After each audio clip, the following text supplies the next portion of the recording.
And we'll start off with the Pledge of Allegiance, please.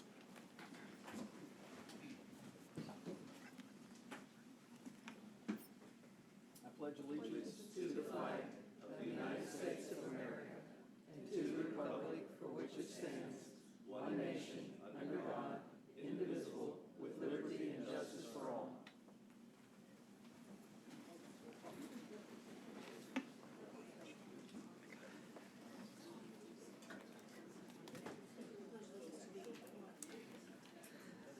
We'll move on to number 3, open forum. In addition to public comment on agenda items, the Commission offers an open forum whereby citizens may comment on governance issues over which the City of Nacogdoches has domain. In accordance with the Texas Open Meetings Act, members of the Commission shall not discuss, deliberate, or make any decisions on topics not posted as an agenda item. Speakers should address all remarks to the Commission and limit your remarks to no more than 3 minutes. If you have something, I know there's a lot of folks here, if you have something to speak to that's on the agenda item, we'll get to that and you'll have an opportunity to speak. I will say, just to keep the meeting moving, if it's same thing, fellow comrades have already said something and you feel like you need to add something to it, we of course want you to get up and be able to speak. If it's redundant, then you just have to consider that if you don't mind, please. Amy will be keeping up with time. We do keep it to 3 minutes according to the rules of the commission here. And we'll move on to consent agenda, approval of the meetings. Consider approval of the meetings from the May 8th, 2020, it seems like forever ago, Planning and Zoning Commission meeting. Has everyone been able, I wasn't here, so fellow commissioners, if you had an opportunity to review the last meeting minutes? Yes. And when you're ready, I'll take a motion. I make a motion to approve it. Second. Okay, all those in favor say aye. Aye. All opposed? Aye. Okay, thank you. We'll move into the regular agenda item. First A, 5A, consideration, discussion, possible action on items removed from the consent agenda, which was not. So we'll move on to 5B. Consider a specific use permit to operate a tattoo salon piercing studio in B2 General Business District on Lot 6B, City Block 6, located at 507 East Main Street. This request has been submitted by Krista Robertson, case number SUP 2023-05. And before we turn it over to Juan, I want to say, obviously there's a lot of interest here tonight on probably multiple items. I personally don't take that lightly in serving the community. There's going to be some not good decisions for some and some good decisions for others. And at the end of the day, I think we all need to remember that we're all part of this community and we support each other otherwise, and just proud to be together, but we're not all going to agree on everything. So keep that in mind, please. Juan, I'll turn it over to you, sir. Thank you, Chairman. Juan Paulette, Planning Technician. As stated, this request is for a specific use permit for a tattoo salon / piercing studio that would be located in the downtown district at 507 East Main Street, which was originally developed as the main theater.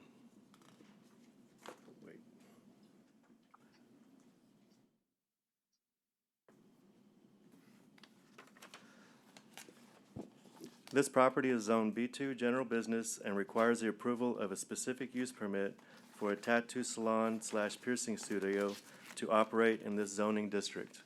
I want to iterate that this is not a zone change. The SUP is an extra layer of protection that allows staff at the Commission and City Council the opportunity to impose additional conditions if necessary on such developments.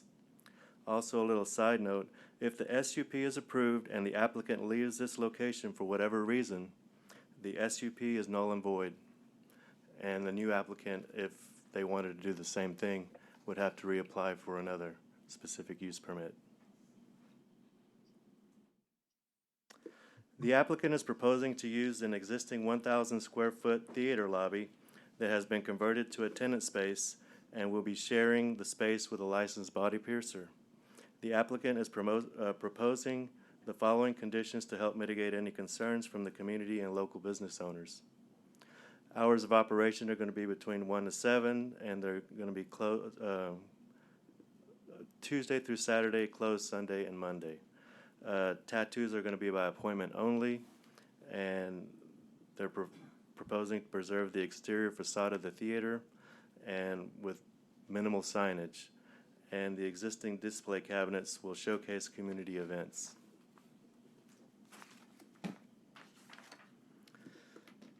So here's an example of the applicant's proposed wall signage. On the left, you can see the cabinets. On the right will display the community events. And over the marquee over the entrance will have the name of the business with the operations hours. The cabinet on the left will have the business, as well as on the door there'll be hours of operation. Here's just some pictures looking from Main Street. On the east side of the building, there's also the parking. Parking for this use is 1 per 250 square feet, which the tenant space is about 1,000 square feet. So 4 parking spots are required, and that's what's there. Staff believes this request meets most of the conditions for approval. The one condition that is in question today is compatibility. The applicant is in agreement of the importance of preserving the look of the historic theater, and as previously stated, has proposed additional conditions to help alleviate any concerns that the business would have in the downtown area.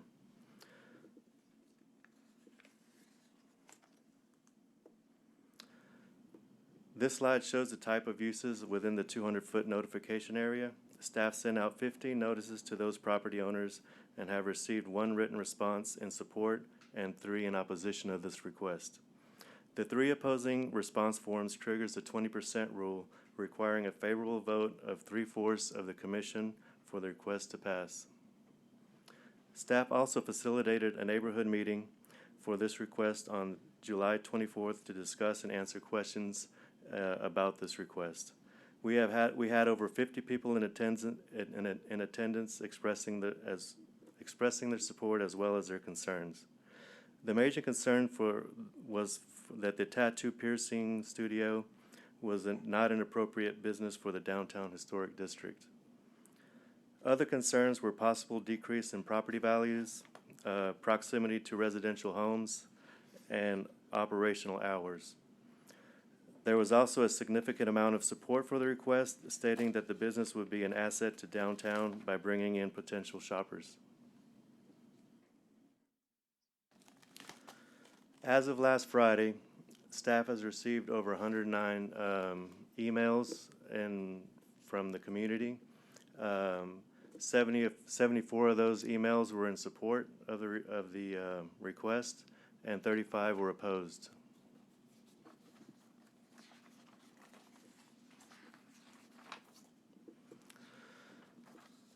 So this concludes staff presentation. I can answer any questions from the commission, and the applicant is present and as well and would like to address the commission.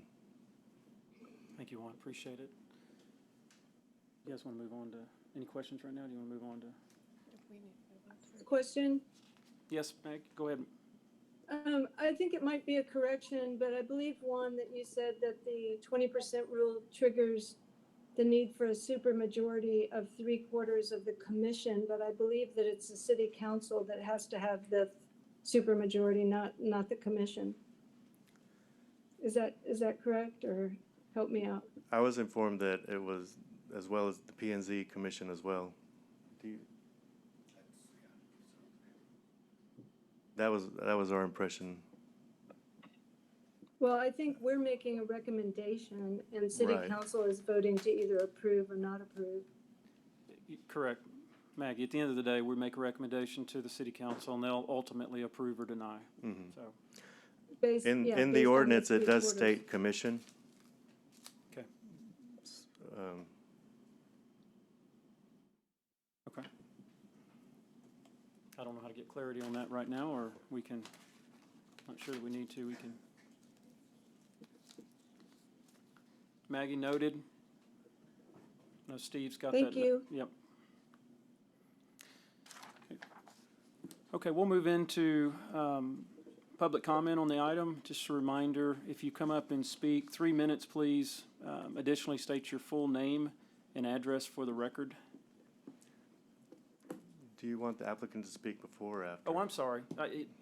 Yes, the applicant absolutely wants to come up and speak first. I'm sorry. I skipped a step. Sorry. Quite all right. How are you guys? Good. How are you? Hi. Sweet. All right. So I'm Krista Robertson. I'm not going to bore you too much with personal info, but I have lived in East Texas all my life. I grew up in the Hudson-Lufkin area and found myself kind of gravitating towards Nacogdoches in my high school years.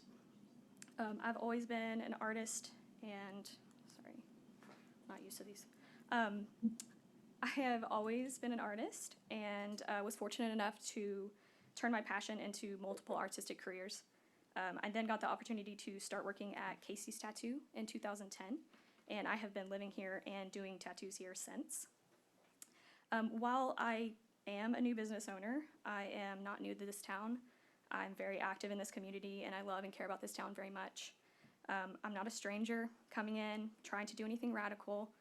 I'm just a successful tattoo artist, and I'm trying to expand and I'm quickly growing my business. Sorry, I'm super nervous in front of No, girls. you're doing, Krista, you're doing It takes me a wonderful. minute to loosen up. You're doing so wonderful. Thank you. So our goal at the studio has been to maintain a clean, professional, and sterile environment with an aesthetic that is more in line with art studios, salons, and boutiques. But we also want to show others that we are passionate about art, and we want to educate people on proper, safe tattoo and piercing practices. I've actually personally worked with SFA students in the past to attend seminars that were designed to educate about tattoo and piercing safety and what to look for, what to stay away from, and I plan to continue that collaboration with them. Since working this town, I've been fortunate enough to have curated an awesome clientele that keeps me booked out for about 3 months in advance. Due to this, I'm only able to operate as appointment only. Our artists will continue to be appointment only. For piercings, we encourage calling ahead and making appointments, as one had already said, but we may be open to walk-ins on the weekend for piercings. With that being said, the property is zoned general business, and it will continue to operate that way. My business is just the same. It just simply requires me to get a special use permit. I conduct my business as a general business, and I do not allow loitering or solicitation. Like we said before, hours Tuesday through Saturday, 1 p.m. to 7 p.m., and closed on Sunday and Monday.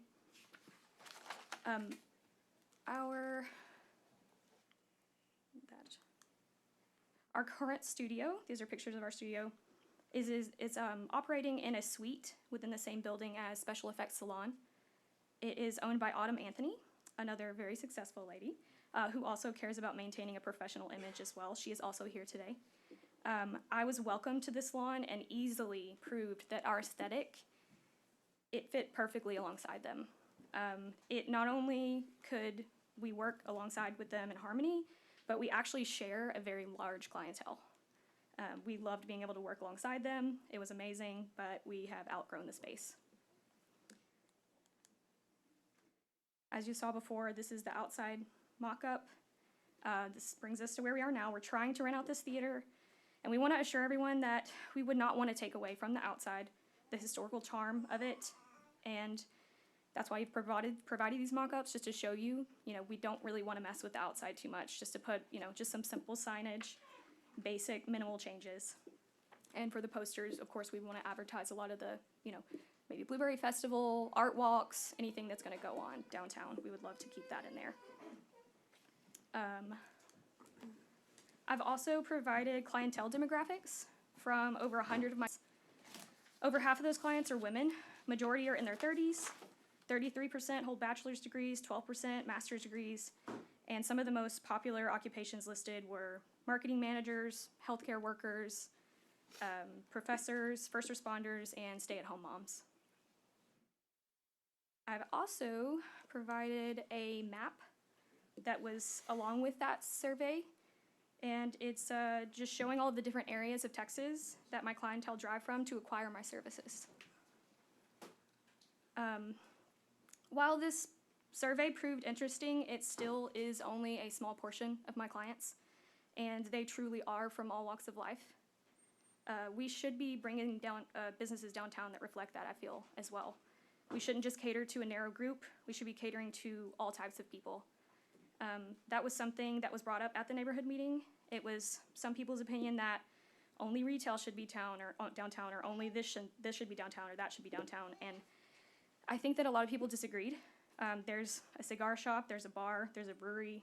There's actually been a vape shop downtown, which I think that some people are misinformed that vape shops do not have to go through the same zoning that we do. They are allowed downtown and have been downtown. There was an axe throwing place. This is just a couple of examples. But if this area is meant to be in the future mixed use, then I think that our ideas and our business should really benefit downtown.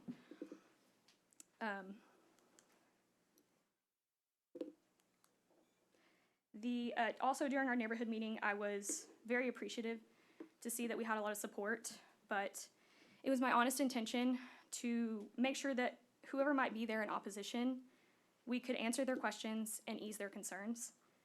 I genuinely listened to everyone, and I did my absolute best to ease those concerns where I could. But there were still some topics that at the time I did not have the answers to, and they were left unresolved.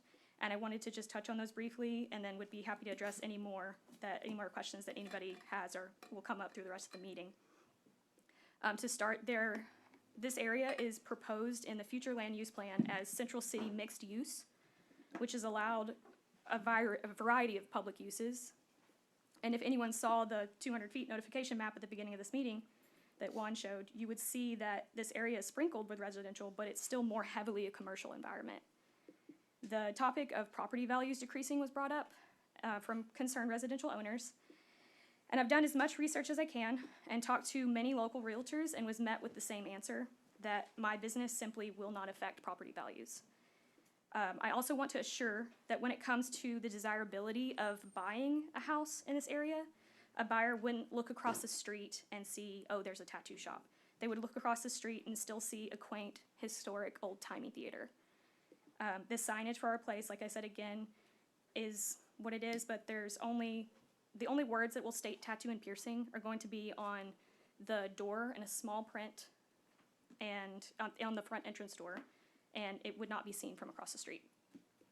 I feel that I've done my due diligence to show people who I truly am and that I have so much heart behind this. I've presented proof of my character, I've made mock-ups, I've received testimonials, and overall genuine support from local citizens and local businesses. Regardless of people's opinions, which everyone is allowed to have, I'm not doing anything illegal or nefarious, and I urge anyone that would like to speak in this regard today that you please keep that in mind and not base your comments and concerns and discrimination. It's very important to us that we are respectful to the community, that we adhere to regulations, positively contribute to downtown and Nacogdoches, in any way that we possibly can. But I do trust that the board members will make the right decision for everyone, and I hope that you give us the opportunity to expand downtown. Thank you. Thank you, Kristen. Really appreciate that. I have You a did a great question. job. Oh, yeah. Hold on, yeah, you may have some. The tattoo shop that you have now is located in a salon, correct? Yes. So I remember hearing your case at that point with the neighborhood. Has any of the neighborhood people complained to you about being there, or have they noticed that you were there during your business of operations? No, Okay, they have not complained. okay, and it's yeah. because you have normal operating hours of what time to what time? There it has been the same as the salon, anywhere from early in the morning to about 7 at night. Okay. Yep. Thank you. No problem. Hold on one second, Kristen. Yes. Just in case. No, you're good, you're good. Does any other commissioners have questions at this moment? If you're operating now from early in the morning until later at night and you're 3 months out, how is cutting your hours from 1 to 7 going to make your business better? That was just what I was doing personally at the shop that I'm at right now, but I would like to change it to 1 to 7. We would like to keep it 1 to 7. And actually, that's just kind of, when I started, it was kind of feeling it out because I'm appointment only, I kind of wanted to see how my clientele was going to, work with that. I used to work at a different tattoo shop, so that shop was 2 to 10, and that was not within the hours that I wanted. So I was trying to kind of adjust to that by trying to fill it out. Now the salon, they're open kind of randomly because they also have appointments. So they would be open in the morning, and then usually been trying to shift all of my appointments and my clientele to that. and that's what I would like to stick with, is 1 to 7. Maggie or Matt, do you have any? Go ahead, Matt. Yeah, just a quick question. Krista, how many employees do you currently have? Right now, it's just myself and the piercer, but I Okay. plan to bring in another tattoo artist by November. But that's not for sure. For sure, we will have 3: 2 tattoo artists and 1 piercer. Okay, thank you. Maggie, do you have anything? No, I do not. Thank you. Okay, Okay. thank you. Thank We you. may call you back up. Okay, no problem. Thank you very much. Now I can move to public comment on this item. If anyone has any comments, who would like to come up and speak on or behalf or opposed, please come up now. If you would, just state your I think name. Juan has something to say. Before we start, I I just want to make a clarification on that question for Maggie, Okay, that it is the city council that has a 3/4 vote requirement, not PNC. so we are 2/3 on the, or majority, excuse me. Majority. here. Yeah, Majority. which is, okay, perfect. Good, we learned something. Thank you. If you state your name and address, please. Autumn Anthony, 8448 East State Highway, Nacogdoches, Texas, 75961. Thank you. So, like I said, my name is Autumn Anthony. I own Special Effects Salon and have been running this successful business since 1999 and have been voted one of the best salons for many years. Being a client of Krista, myself, I have acquired many tattoos from her when she was at Casey's Tattoo and at her new studio. And I can speak very highly of her and her professionalism. As a successful business owner myself, I was more than happy to welcome her and her business, Golden Cicada, into my building when she was ready to branch off on her own. She has been an amazing tenant, proving to be very respectful of my business and the image it represents. Not only her, but her clientele have been so considerate and respectful as well. We actually share a huge group of clients, and many the salon has gained since she moved into my building because they see, oh, well, there's a hair salon here. Or my clients are like, wow, there's a tattoo salon here. And it's funny that even after a year of her being there almost, people are still noticing it. They have no idea it's there. The image that some might negatively be associating with tattoo studios are a thing of the past. And we have proven that by being able to coexist in the same space as a salon and a tattoo studio. We're sad to see Krista leave our shop, but unfortunately we don't have the space for her to expand. Myself and everyone at the salon have had nothing but positive experiences with Krista being at our salon. We are so supportive of her business and can confidently say she will be an asset to the downtown area. I feel that with Krista being downtown, it will bring more business to other businesses. I know that when my husband was being tattooed in downtown Garland, I walked around and shopped in the stores around there and definitely stimulated their economy. I know that she will add to the variety of things downtown NAC has to offer. Thank you, Autumn. Thank you. Thank you very much. Wait a second. So sorry. I wanted to say congratulations to your business. Thank you. I have seen it change and seen it grow and expand, and I think that you've done a wonderful job in this community. Thank you so much. I appreciate what you do, and I appreciate you giving her house for her business to thrive. Yes. And I just wanted to tell you that. Yeah, thank you so much. Thank you, Autumn.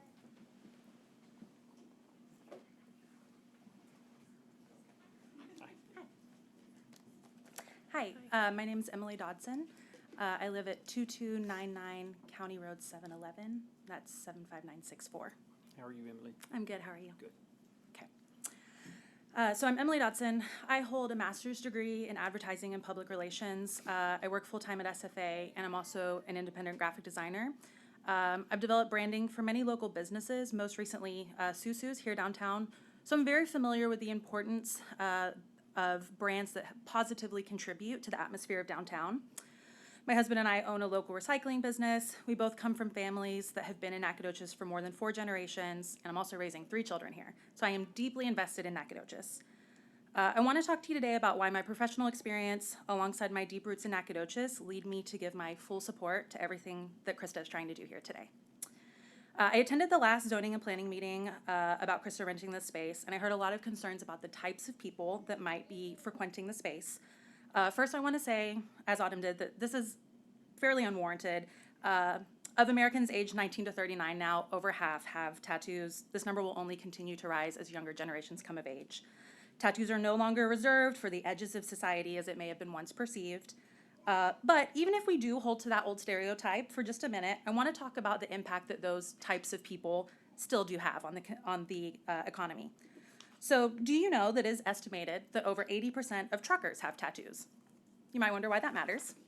As many business and property owners in the downtown area right now probably know, they are preparing for the second annual Old Town Rig Down event in September. Last year, this event brought nearly 4,000 visitors to Nacogdoches, who raised over $220,000 for causes in the Nacogdoches community. And in just 2 days, they generated roughly $450,000 in direct sales for local businesses. So now imagine if we could repeat the already recorded impact of this community and extend its reaches by having them return to downtown, not just once a year, but often to visit a reputable local tattoo studio. Throughout this process, I have heard about the investments made to make downtown walkable and shoppable. I think this is wonderful. However, over the next 2 decades or so, your main tourist demographic is going to be replaced as chief consumers, and downtown will find itself trying to attract today's millennials. This is why investing in multi-generational offerings now is imperative, so that well-established and community-centered businesses are already in place and attracting that demographic of people as they shift into the role of main consumers and visitors. Creating a space for older generations to shop downtown and be downtown while making room for businesses that keep younger demographics dollars here in Nacogdoches is going to help sustain a balance as we move forward. I know that many people here are business owners and numbers are important, so with that in mind, I want to close by comparing the tattoo industry to others that are currently downtown. Currently, there are a number of empty buildings downtown that bring no additional revenue and probably hurt tourism. Of the other buildings, there are a high number of retail spaces and legal offices. Americans spend over $1.6 billion a year on tattoos, and that industry is estimated to grow by over 9% in the next 10 years. In comparison, the retail in the US is expected to only grow by 4% and legal services by only 5% in the next 10%. Tattoo tourism is a growing industry. Nearly 3/4 of customers state that they choose where to go based on the artist and that they would be willing to travel for the one that they want. As Krista stated, well, Krista is an incredible artist, I'll state that. But as she has stated, she has a growing client list and a waiting list to get on her books. She is bringing in customers from different cities, and she would generate customers from many of her neighbors if she were located downtown. I understand that a boutique or another business could fill this location, but while retail locations will continue to attract similar and repeat types of customers, I do not think that you will find many businesses that will contribute brand new visitors to the downtown area the way that this one would.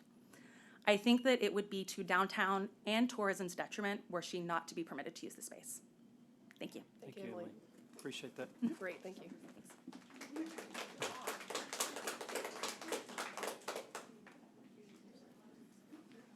Hi. My name is Diana Walker, and I live at 2807 Regay Street. I have lived in this city for 50 years. I'm not against tattoo parlors. I have family members that have them. I'm just not for one down in our historic district. I worked countless hours with Historic NAC to get our downtown a historic overlay. And I read this morning that a travel magazine has picked Nacogdoches as the #2 small city to visit in Texas out of, well, there were 10, and we were second. I have worked the visitor center. I know people come here for its history, and people compare our little downtown as a Main Street, typical Main Street, USA Main Street. And they always compliment on the shops. I had a retail business downtown. I know how important it is to have retail downtown. That building, the Old Main Theater, is a historic building, and I would love to see a shop in it, but I don't think it needs a tattoo shop. Because people are gonna come downtown to our historic district. Not that I'm against tattoo shops. We got them, like I said, I have family members that have tattoos. But I just think that the main theater must be retail. Thank you. Thank you.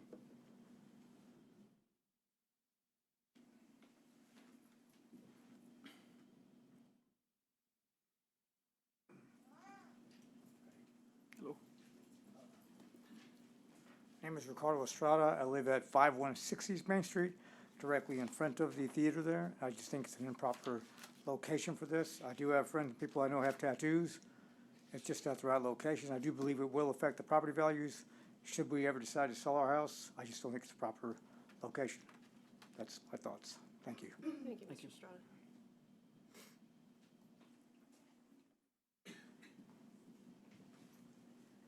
Hello, my name is Brittany Holden. I will be the piercer at Golden Cicada Tattoo and Piercing. So I am the piercing side of that. I live at 2318 Pearl Street, apartment 102. I rent from local people who are very well known and loved in this community. So I sort of introduced myself there. I'm going to go a little bit further with that. I am a professional body piercer with 13 years of knowledge and experience in bloodborne pathogens, sterilization, and educating people on the proper way to receive a piercing and to take care of it. I've been around the Nacogdoches area for 19 years and officially made Nacogdoches my home in 2014 when my daughter was about 2 years old. So I'm raising a child here and I want it to be diverse for her in the future. 2 years ago, I achieved my dream of founding a brick and mortar art collective in downtown, lovingly named Firehouse Knack. Beginning with 4 determined artists, we have now grown into our, sorry, I'm so nervous right now. You're Okay. good. You're doing great. You're doing great. We have now grown into over 11 members, including SFA staff, current students, graduates, and locals. The goal of Firehouse Knack was to create a space to bridge the gap between SFA and Nacogdoches with an emphasis on community outreach and acceptance of all art in all of its forms. I am proud to say that we have been able to successfully do that. Golden Cicada directly works with Firehouse Knack and shares similar ideology and positive community growth in Nacogdoches. My goal is to continue to bridge the gap between the Nacogdoches arts community and the variety of businesses offered and represented in Nacogdoches. Golden Cicada wants to put an emphasis on community and building a space where everyone feels welcome. Tattoo and piercing is our career, art, and passion. We have read numerous articles about what tattoo and piercing studios can bring to a downtown and how they can help not only diversify the area, but also support economical advancement. Over 40% of people born between 1981 and 1996 have a tattoo, and 70% of women have piercings.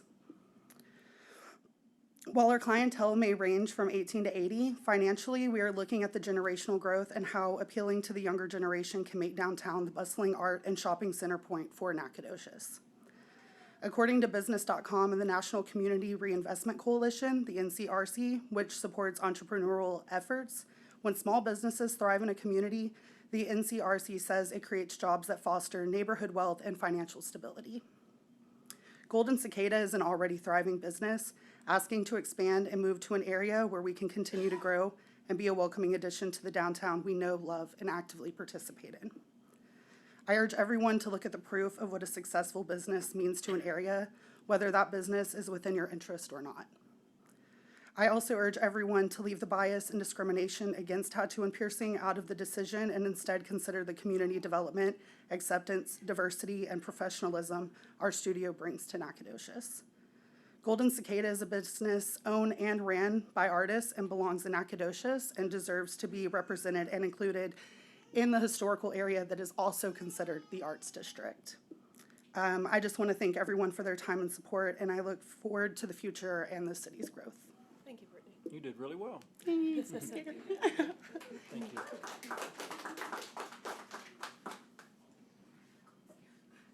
Sir. Yes, ma'am. You're good.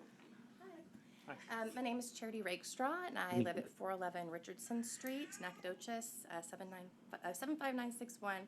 And I'm a historian in town, have done research on the Clay House restoration project, and really believe in the historical preservation of Nacogdoches and try to contribute to that.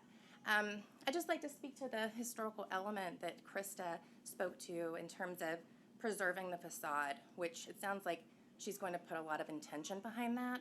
And we need people who care in that way.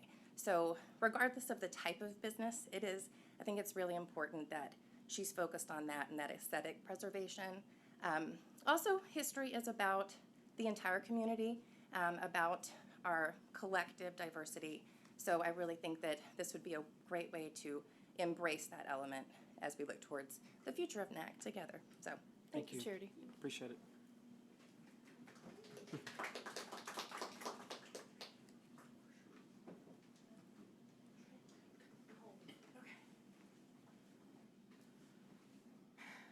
Good afternoon. My name is Alex Rance. I live at 3432 Canterbury Street, Nacogdoches, Texas, 75965. I am on the current CVB board. I've also been on other city boards. I've been tattooed by Krista. I have an appointment at the end of the month, and I love atta girl. And I love her idea for bringing a tattoo shop to downtown. I wrote a letter. I'm sure you guys read it. So I'm not going to repeat the same things that my fellow compadres over here already said, but I would like to bring up the point that tattoo shops do not belong in downtown historic old towns. I would like to bring just one quick example. Palestine, Texas. Would you agree that that is a older historic Nacogdoches town, historic old East Texas? Well, there is a tattoo shop on West Main Street in Palestine, Texas, wouldn't you know? Also, there are other historic downtowns in Texas that have tattoo shops. Gladewater, Texas has one on the antique capital of Texas at Hilly's Tattoo Shop. Also, in Brenham, Texas, at 214 West Alamo Street. Also in Bryan, Texas, too. And same thing with Garland. So, there are multiple old historic downtowns. I was also on the Historic Land Preservation Committee. I know how extremely important historic preservation is to this town. Served on it for multiple years. Very aware. But there are other examples of like-minded towns, small towns, that have tattoo shops downtown. So, thank you. Thank you. Thank you, Alex.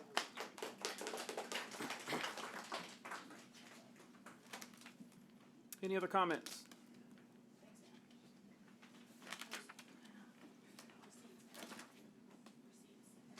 Hello. My name is Jim Elder. I live at 707 Northwood Circle, 75965. And I want to thank Krista for her really good presentation and the hard work she's done. And we've talked, and I appreciate what she has. I own the property directly across the street from the facility. It's the business in there now is University Rental. I no longer own it, but I still own the building. And I will say I'm opposed to this facility being used for that. I have been here too, very long time. I've been very active in the community. I have seen that block of Main Street back in the days when that very theater had homeless people living in it, when the gas station I tore down had homeless people in it. That end of block was a blight on the downtown, and over the past 25 years, it has slowly, with people's investment, improved and become a contribution to the downtown and an addition to the downtown. The very building we're talking about, Mr. Bryant put a ton of money and dreams into that thing to renovate it. We've put money in it. Businesses have come in. People have bought homes in that neighborhood. So over this period of time, I've seen that area become a contribution, as you might say, to that neighborhood. We're not done yet. As it gets further towards University Drive, it still needs help. So I worry that at some point it could tip back in the other direction. And that is one of my main concerns. And property value, I'm concerned about my property value. I have a tremendous amount invested in that area, in that building, and, quite frankly, I just don't think that it's what we need in this neighborhood. The comments I do want to say quickly about all the downtown empty buildings, some of these people haven't been here when we didn't have hardly anything downtown.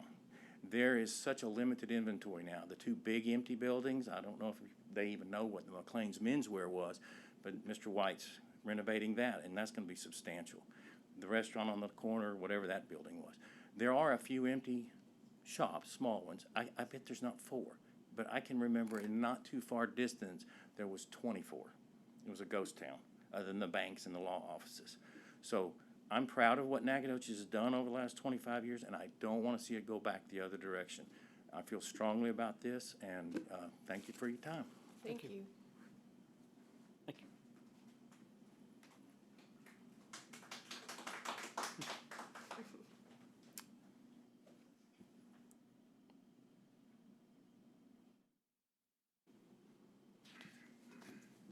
Hello. Hello. Hi. My name's Hallie Worth, and I live at 516 You can pull it East, down.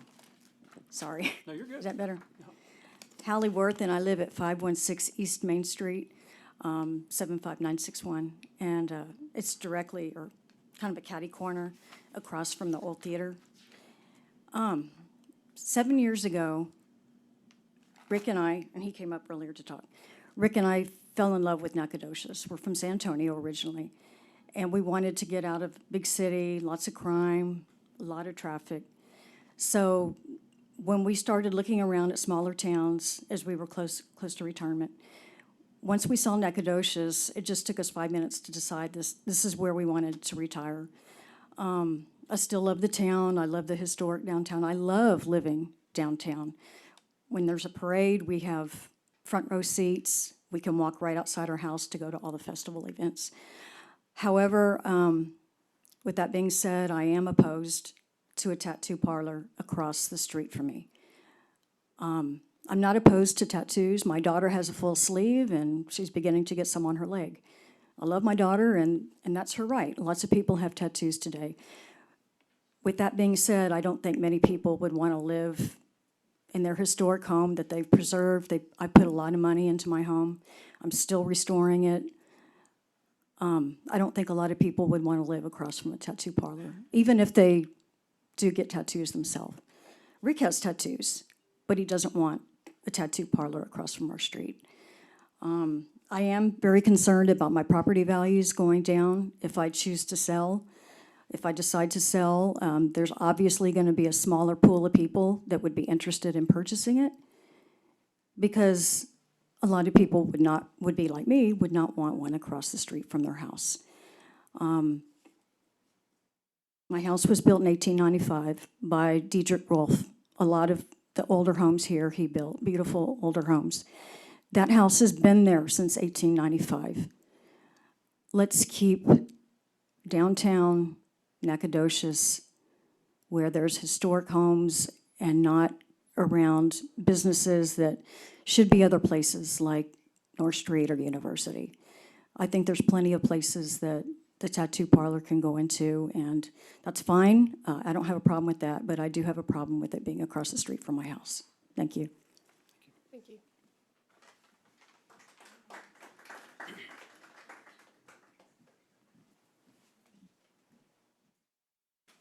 Hi, I'm Danielle LeBove. I live at 522 East Main. My husband and I moved to Nac about 2 years ago. We visited kind of on a whim. We fell in love with the historic charm and the family-friendly atmosphere that downtown had to offer. We don't think that having a tattoo parlor right across the street from our house is compatible with that family-friendly image, especially since it's a business that only serves people who are 18 and up. Right away, that excludes kids and families from coming downtown. Whether we like it or not, tattoo parlors still do have a stigma.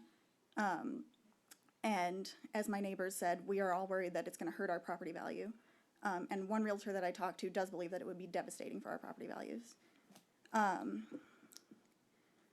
As one of the first businesses that you see when you approach downtown from the east, we worry that it's going to set a bad tone for visitors because of that stigma that they still carry. I'm worried that other family-friendly businesses would not want to move downtown and have a tattoo parlor as their neighbor. There are 2 other tattoo parlors within a half mile of this property. And at least one business owner that I talked to downtown said that she would not prefer this business. And I'm sure there are others who agree. So with all that said, I do wish Krista and her business nothing but success, and I think that she will be an asset to Nacogdoches, but I don't think downtown is the right location for her business. Thank you. Daniel. Thank you.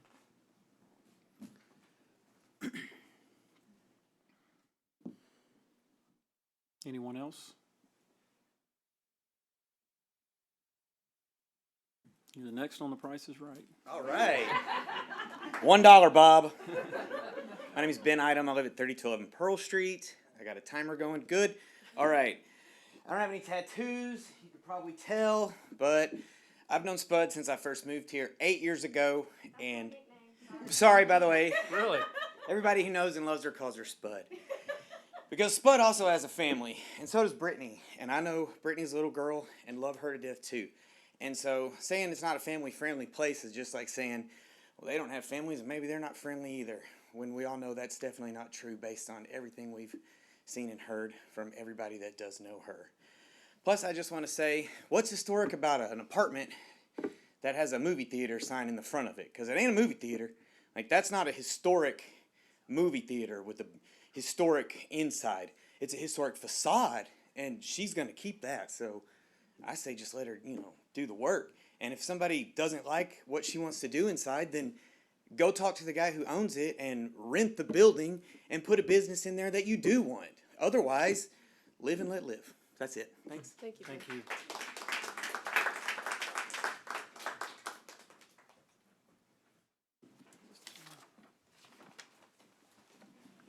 Hi there. Hello. My name is Bridget Kozash. I live at 410 Harris Street, Nacogdoches, Texas, 75964, I think. I am the manager of Firehouse NAC. Along with several other people, we work as a collective. So when I say I'm a manager, we all have the same amount of votes, just like y'all. We all vote equally, and we all make decisions together. So that's what I do here. I'm a stained glass artist as well, full-time. That's what I've been doing for the last 2 years. The reason I'm a stained glass artist and the reason I dove into full-time art scared out of my mind, but doing it anyway, was because of Brittany and Krista. Because I watched them do full-time art for years while I was in college. I was gonna leave Nacogdoches after I graduated SFA, just like a lot of people do.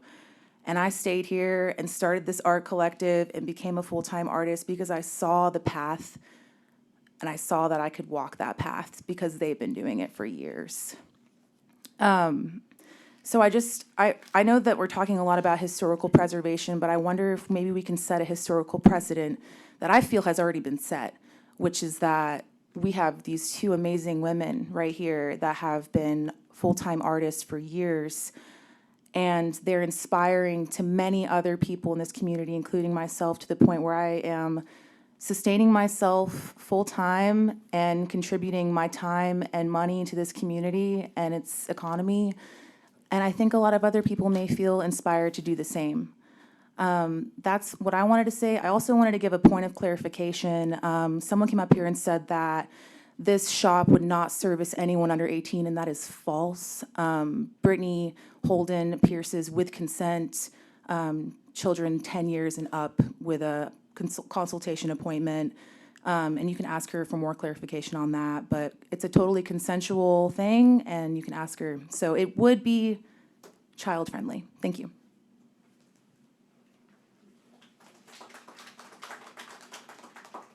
Thank you. Anyone else? Hello? Can y'all hear me? We can. You just may have to speak up, or you can pull it down if you want to. Can y'all hear me now? Yes. Hi, my name is Robert Joseph Hurt. I live at 412 East Main Street, apartment 205, right down the street. I didn't intend to speak. I'm probably not speaking for very long. I'm very nervous. You're doing good. It's okay. You're good. But I am not a property manager. I expect to be one in the future. But currently I rent downtown in the historic Well building. And I am in support for the Golden Cicada moving downtown, and in my personal opinion, not to detract from what anyone else has to say, but I think with the Golden Cicada being downtown, property values will increase rather than decrease. Thank you. Thank you.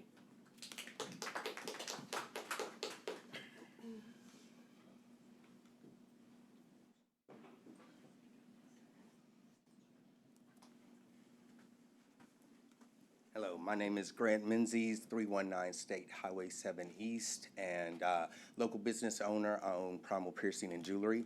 And I just wanted to speak on basically the piercing and tattoo industry and how it's changed. My demographic at Primal is mainly, you know, around 20 to 30 to 40 years old. Very professional, and I know we're a lot aligned on our professionalism and what we're presenting. And if you look at like tourism downtown, it's a perfect business for that. And so I just want to say I'm for it.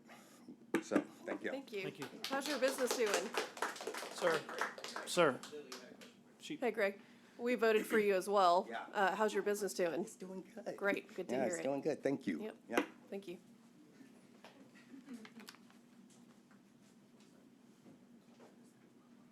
Hello. Hello. Hello, I'm Paul Murray. Live at 605 Sarah Ann Street. I'm the brewer, head dishwasher over at Fredonia Brewery. I think Krista's business will be a benefit to downtown. I understand that there's some reservations. It seems to be coming more from a fear or belief sort of situation than the factual data. But I know that an empty business will invite more problems to a neighborhood than an occupied one. I also know that in a changing world where you can buy everything from Amazon, a brick and mortar retail business, there's not people lining up to start those. What Krista's offering, you can't get from Amazon. You gotta go there. You have to come downtown. You'll probably bring your friends or family. You'll stop for lunch. You'll stop at some of the other businesses. I think she's gonna keep the outside of it maintained and nice. I can understand some of the needs, wants, or like desires towards a different business moving in there, which could ultimately happen. If Krista's unable to run her business successfully as she has done so far, that's the nature of economics. I mean, if you can't do it, it's gone. But her wanting to move in there now, with a lot of support from the community, people coming in from out of town, to me, it just makes sense. And I don't see that. I don't see a lot of the potential home buyers coming into Nacogdoches. That demographic is changing. You're getting people that are leaving college, getting their first careers, getting their first jobs, or retiring from the bigger cities and moving here, that are getting tattoos. There's not the fear of the tattoo parlor, which you may be noticing a little bit of difference here. One side is referring to it as a tattoo parlor, like we're Navy sailors in 1945. Then we've got the other side that's referring to it as a boutique or a studio. That's again, just the change in the mindset. It's just the language used in it. It's like, I don't run a brewery parlor, I run a brewery, you know, but it's like, I think having a business downtown that cares about us, that cares about what's on the outside, that wants to meet our aesthetic, that brings other people, new people into this downtown to discover the shops and the restaurants and hopefully the breweries. I'm all for it, so. Paul, thank you. We're really, really happy that the brewery exists, and we're happy that the brewery exists, and you guys do a great benefit for downtown. And I thank you guys. I had to get a special use permit to do the brewery, so without a special use permit going in front of planning and zoning and city council, we wouldn't be here. Sure. So I Thank appreciate you. it, thank you. Thank you.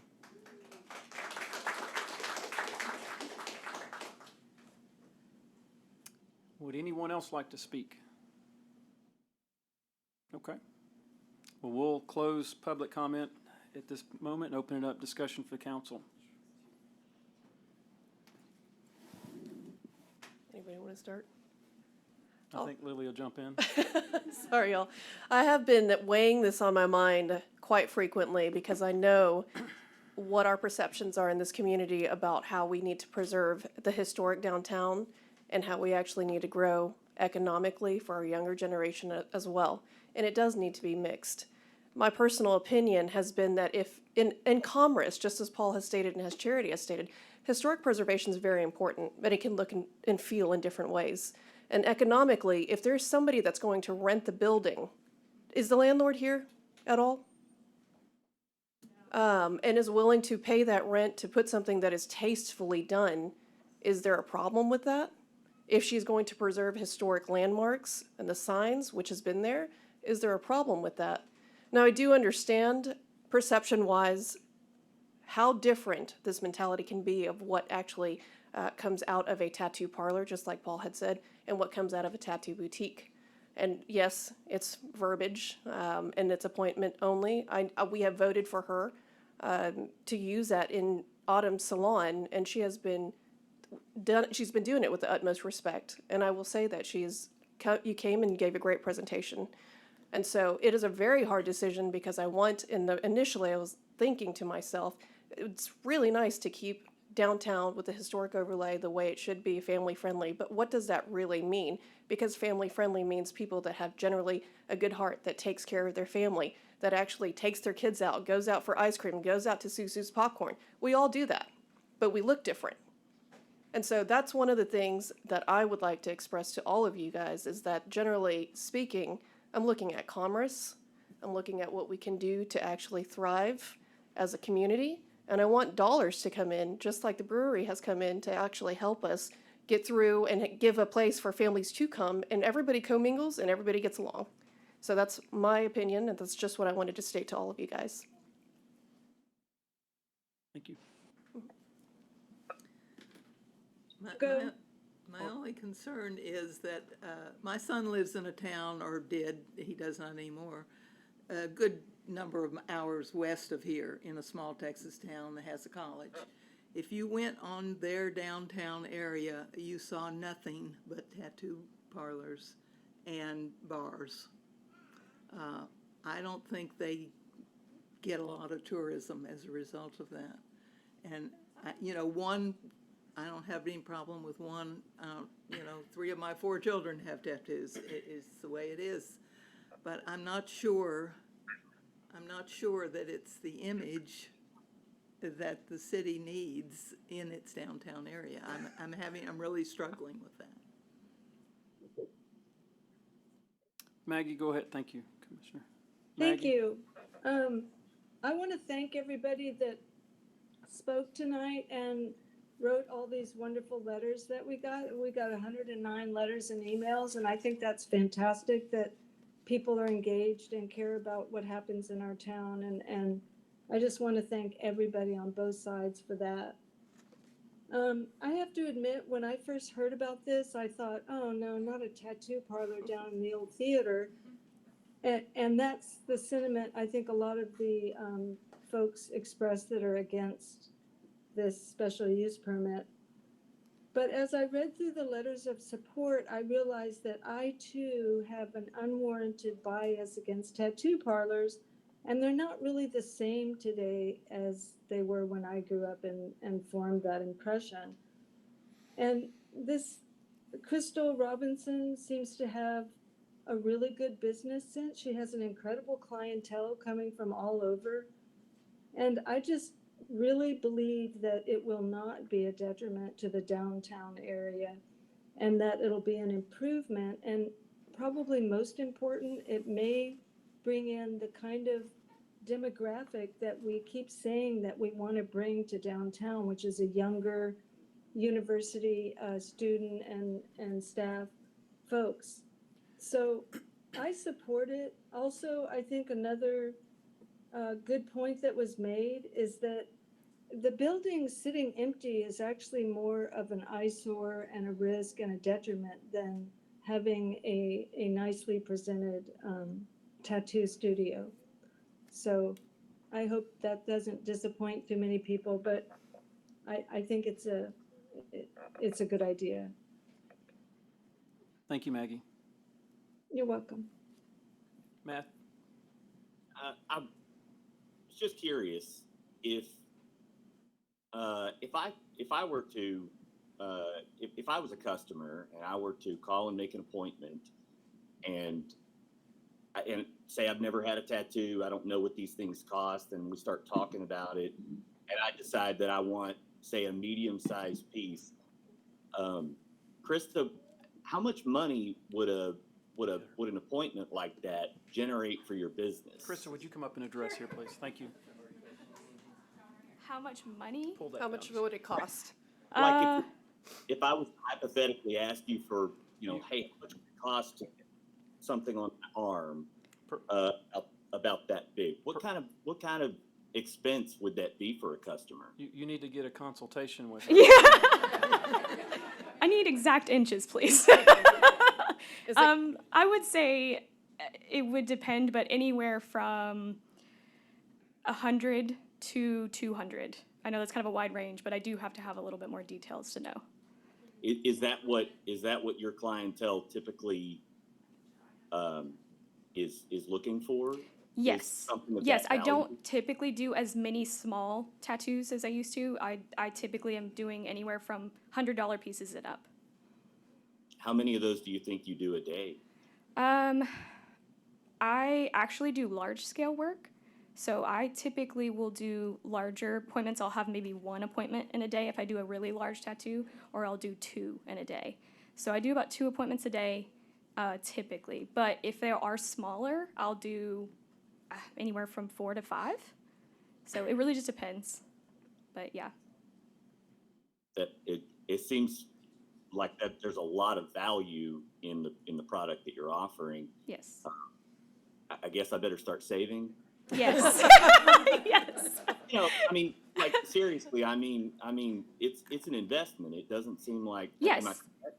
No, people say a lot of my clients actually prefer that it takes them a little while to. I mean, they would obviously love to come in sooner. They don't like waiting for 3 months, but that's just how booked up I am. So when it comes to, actually being booked out that much, it gives them time to save. So they do have enough money saved up whenever they come in. Okay, thank you. Yeah, Thank you. no problem. Thanks, Matt. Anything else? Chris, I have a question. Sorry. No, it's okay. In speaking about helping downtown and keeping those posters up for all the festivals that are going on, are you specifically planning on doing anything event-wise for people with tattoos downtown? Is that something that you've thought about in terms of marketing? Yes. Okay. So obviously we can't be doing tattoos downtown. Absolutely. But I would want to possibly try to set up booths. Actually, everyone that would be working for us, so for me and Brittany, we also are artists. And we do art outside of tattoos as well. Okay. So we would probably be, actually we're going to be doing the Art Fest coming up. And we were hoping to kind of present Golden Cicada as the main thing, but obviously no tattoos, but just to kind of promote the name. But we would be showcasing our other art. I do wood art, she does paintings, Okay. Stuff like that. And we would definitely like to be active in more art festivals, but even like the Blueberry Festival, we could, promote, I don't know, we could do blueberry tattoos. I don't know. Whatever, but something with it. We definitely want to be very active and involved in those. Currently, is there anybody else that's asking to be, do you know if you're vying for this rental space with anybody else? No, Jim Blackburn is the landlord, and Johnny Austin is the property owner. Okay. And I talked to Jim. He's very for this. He's actually actively keeping up with what's going on with this. He just asked to not be involved. But he also said that the owner of the building is very on board as well. Okay. And another question, just so that I can have a mental image in my mind, because Matt asked a great question, how many times do you tattoo in a day? If somebody were to leave your shop, is it blaringly obvious that they are completely tatted up? Are they No, that was actually the thing about, Autumn, talking about how our clientele is the same. You couldn't tell the difference between who was coming into her place and who was coming into mine or coming in and out. Okay. So it's very similar. I don't think that you would. I also, just to add to that, I actually have groups of people that come in from out of town. Obviously, if they're coming in from Dallas or Austin, they want to try to book a few people at a time if they can. So I have families and generations of people that I tattoo, like mom and daughter, even grandmother sometimes will all come together. And a lot of times they have to sit there while I'm doing a tattoo. And so it'd be nice if, some of them could just literally walk out the door and go shop around while they're waiting, because otherwise they have nothing to do sitting there. Okay. Thank you. Yep. Thank you. Anything else? Is there, with the exterior of the building, will there be restrictions on what she can do? Yes, it'll have to be approved by the historic district.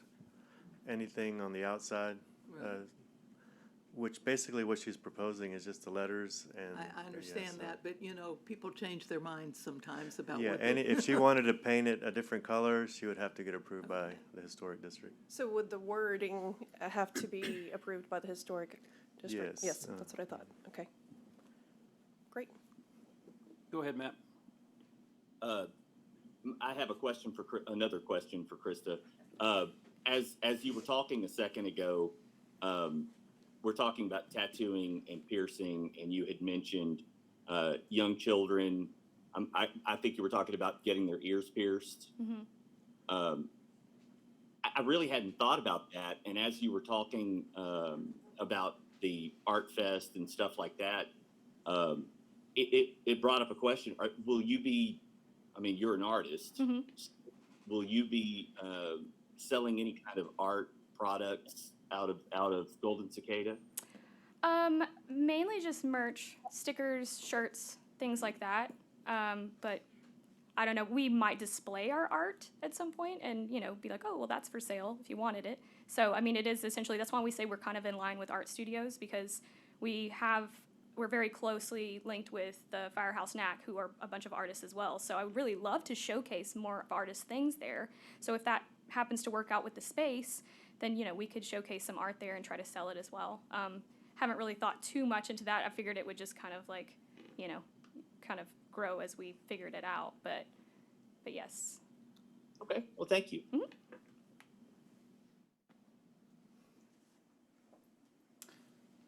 Anything else? You know, I'll say, one, Krista, thank you for coming up here, and everyone that has spoken. I'm a big supporter of business, small business, and particularly women-owned businesses. I'm married to a small woman-owned business owner, so I listen to this. I am not biased with tattoos. I don't really care about that at all. I love the diversity of this community. It's important.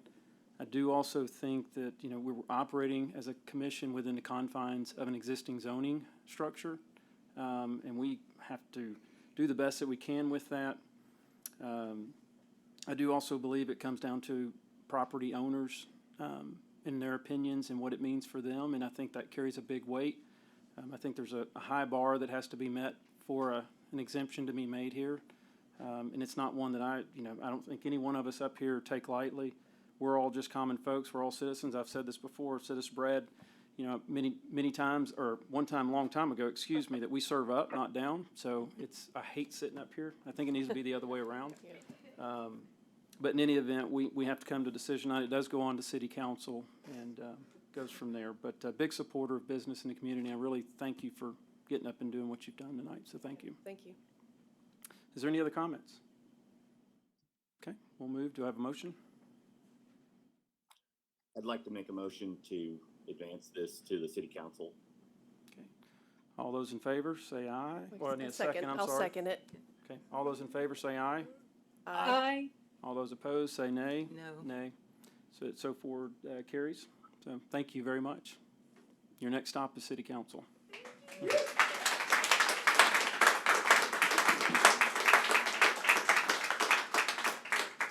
I think there's a lot of people, you obviously don't want to sit here and listen to the rest of this agenda, so we'll take just 1 minute, let folks kind of exit out. And you have 3-2 on that? No. Yes.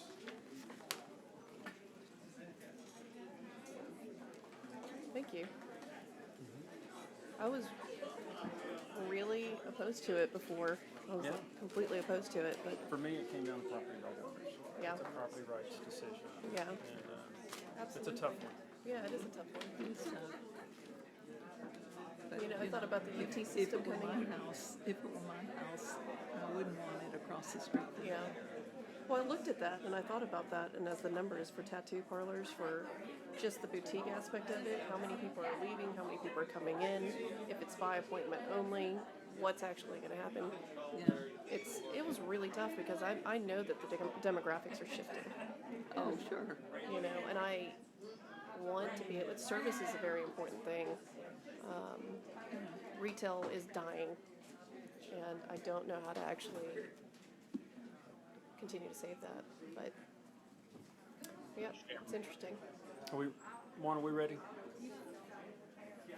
Yeah, yeah. So 3-2. Yep, yep. Who didn't? Oh, you didn't hear me? I'm sorry. Yeah, 3-2, 3-2. Okay, we'll move on to regular agenda item C. Consider amending a previously approved special use, specific use permit for a piercing studio to also include a tattoo salon in B2, General Business District on Lot 16A, Block 67 of the North Heights Addition subdivision, located at 3500 North Street, Suite 10. This request has been submitted by Primal Piercing and Jewelry. Case number SUP 2023-03. Thank you, Chairman. Juan Paulette, Planning Technician. So this request is for an amendment to a specific use permit that was originally approved in October of last year for a piercing studio located at 3500 North Street, Suite 10, which is in the back of the Lakewood Shopping Center, highlighted in yellow. This property is zoned B2 General Business and requires the approval of a specific use permit for a tattoo salon / piercing studio to operate in this zoning district. The surrounding areas along North Street are developed as commercial properties, and the properties to the east, north, and north are developed as single family.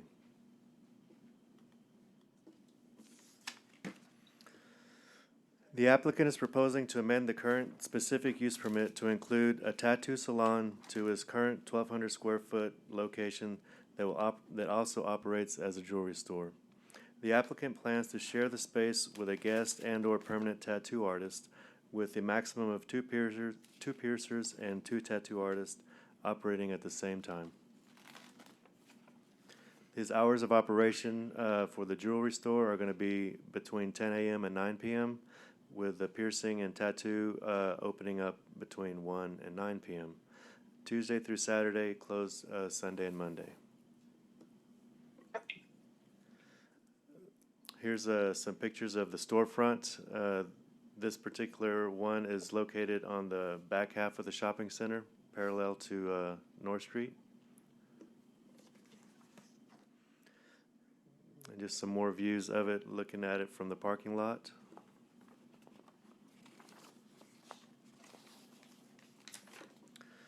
So since this is an amendment to a recently approved specific use permit, the conditions for approval haven't changed since that time.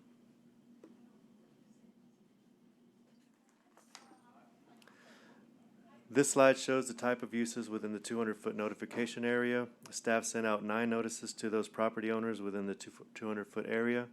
And since then, we have received 1 written response in support and 1 in opposition of the request.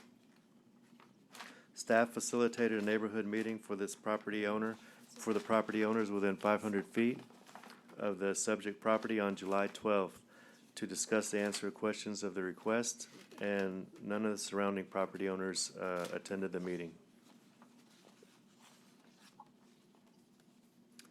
So this concludes staff's presentation. I can answer any questions from the commission, and the applicant is here as well if he wishes to speak.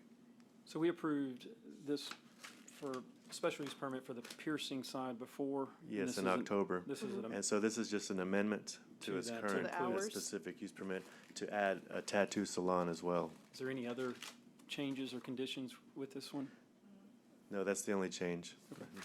And I think his hours of operation might have changed a little bit from his original specific use permit. Okay. Well, Can you hear me, Juan? We can, Maggie. Okay. The letter that was received in opposition, can you summarize the reasons for the opposition? I don't believe they put a reason, did they? I think They they just put opposed. Okay, thank you. But it didn't constitute 20%. No, it didn't. All right, thank you. Any other questions? That's what I was going to ask. Okay. We'll move on to public comment. Or, excuse me, presenter did this again. Does the applicant, would like the applicant like to speak?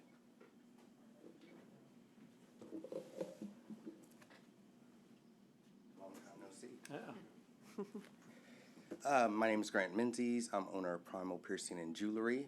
And basically, when State your address again, please. 319 State Highway 7 East, Nacogdoches, Texas 75961. Oh, is this my? Oh, okay.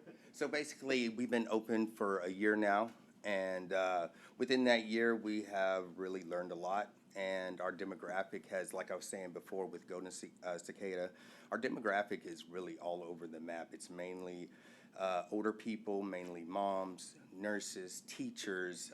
We've got a really friendly family environment. And so within that, our customers have asked us over and over again if we can start doing tattoos. And so that's where this idea came about.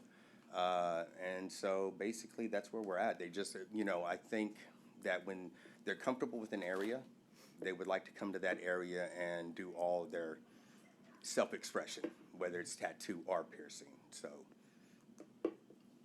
that's a little bit of our fine jewelry that we carry, some more jewelry. And that is just pictures of us doing our piercings. And that's the end, I think.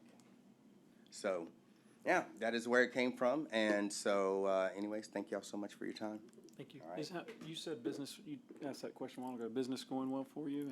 And What is it? is your business going well? Yeah, it's going good. It's going good. The summertime was slow, but then it started to pick up now, and so there's a lot of energy.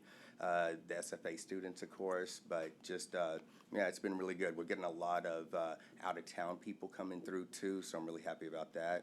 So, yeah, it's going good. We're enjoying it. Well, Thank you. I have a question for Yeah. you. Who is going to be doing the tattoos? So right now, I have basically two friends of mine that are piercing in other towns. Okay. And they're going to come do guest spots. And that's where this idea kind of started from, is Okay. just, let's do some guest spots, let's see where it goes from there. Okay. As far as a permanent tattoo artist, that's not in Got the it. realm right now. Okay. So, yeah. And you're not planning on changing your business name at all? It's just going to No. stay Primal Piercing? Yeah. Okay. Currently, your hours of operation are, remind me again? They're 1 to 8 now. 1 to 8? Yeah. Okay. And you're asking to extend it till 9? We left that room there, yeah, just because it seems like we start to get booked up around 5, 6, 7, 8 on to 8, and sometimes the piercings will carry over to like 8:15, 8:20. Okay. So, Let me ask you this. The shopping center that you're in now in North Street, you're the only one that stays open that late, correct? I'm pretty sure, yeah. Okay. Do a lot of your demographics come from just walking and pedestrian traffic, such as the apartment complex next door? A lot of them are considered walk-ins, but they call before they come. Okay. But we don't have a lot of just like walking by and come see Okay. us. It's usually by appointment, appointment. or, Okay. like they call and verify, and then Sure. they come in.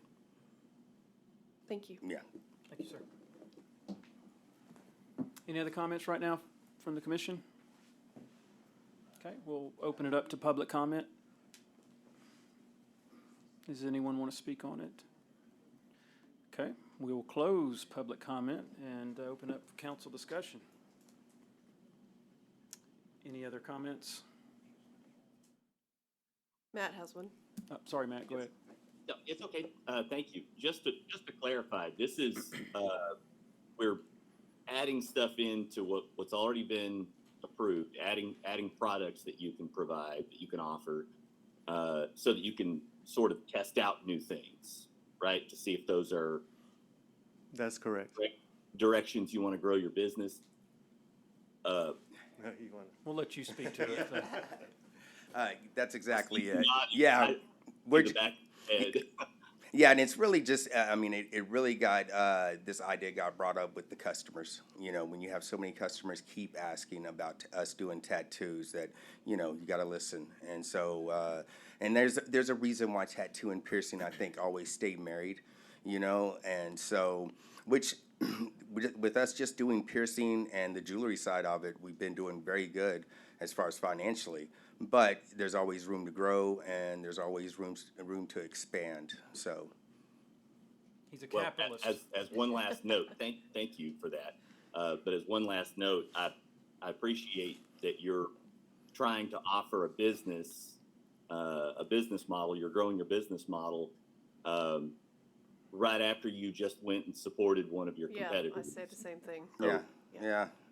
Well, I think it's important, and I think with even with this Nacogdoches area, the energy that could bring to the downtown area is going to be wonderful, and I think it just looks cool in the theater. I love that. Well, and I appreciate it because I think it's bold to go and say, let this person. I'm going to jump in her corner as I'm building the same kind of business over here. So thank you. Yeah, no problem. I love Nacogdoches, so. Thank you. Thanks, Matt. Any other comments? Question, Yes, ma'am. do any of the other businesses around this parlor, do they stay open till 9, or will he be the only business that's open till 9 p.m.? He's the only one, Maggie. To our understanding, he would be the only one right now. Does that answer your question? Yeah, it's not in a neighborhood though, right? It's in a strip mall. Correct. Okay, thank you. Nothing else? Do we have a motion? I'd like to make a motion, please, to advance it, to approve. Okay. We have a second? I'll second. I'll second. Okay. We got multiple seconds. All those in favor say aye. Aye. Aye. All those opposed say same. Okay, so carries. You got that, Amy? Thank you, sir, for coming in. Appreciate it. Good to see you again. Yeah, thank you again. We'll move on to regular agenda item 5D. Consider a zone change from R1, single family, to B1, local business, for approximately 1.32 acres, being of lots 1 of Block 8, 10A, 10B, and 11 of Block 1 of the Colonial Hills Subdivision, Section 1, generally located on the west side of Appleby Sand Road, 440 feet north of the intersection at East Austin Street and Appleby Sand Road. This request has been submitted by Courtney and Stephen Martin, case number ZON 2023-05. Mr. Thank you, Chairman. Again, Juan Paulette, Planning Technician. So these lots are located just north of Appleby Sand Road and East Austin intersection. The applicant is requesting a zone change from R1 single family to B1 local business for the purpose of constructing 3 to 4 small general office spaces.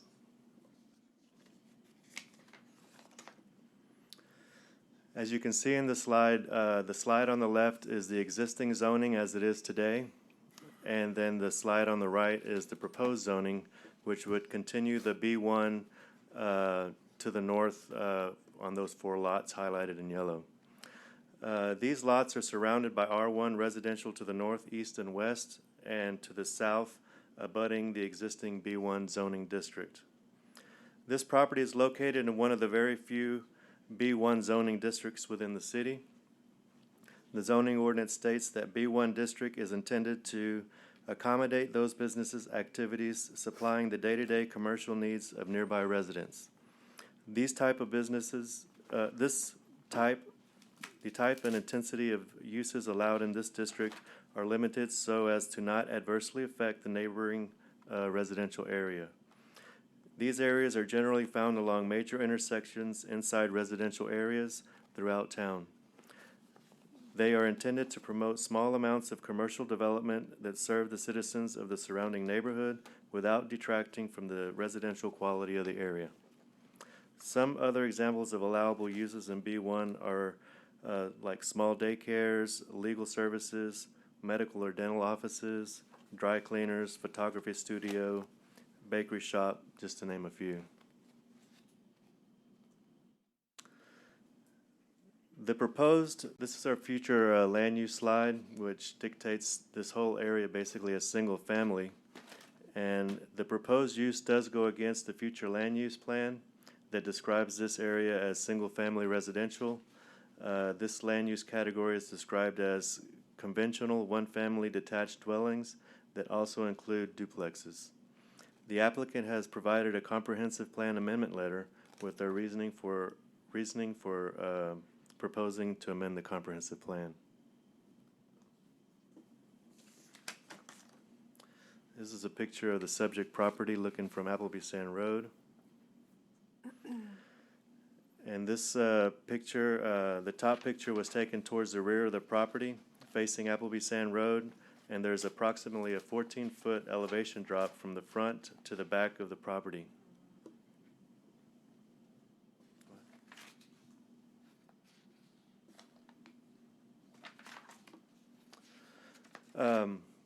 This slide shows the residential property across from Appleby Sand Road. And then the one on the bottom shows the commercial property just to the south. I believe it's a beauty salon or something. And you can see the raised area, what do you call that? The terrace there, or? Retaining wall, Retaining I'm wall. sorry. You can see the retaining wall in the back of the building.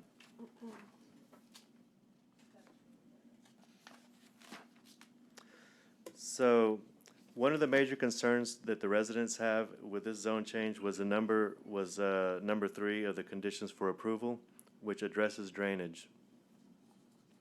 The city has been approved to allocate funds to install a storm drain that will be located along the rear property lines of the adjacent properties to the south to mitigate additional water runoff to the lower elevated lots. Staff is recommending that a condition for approval be requiring the developer to provide adequate water detention and connect his stormwater drainage line to the proposed city-initiated storm drain. And I have Steve Bartlett, the Director of Public Works, that can answer more of those questions specifically.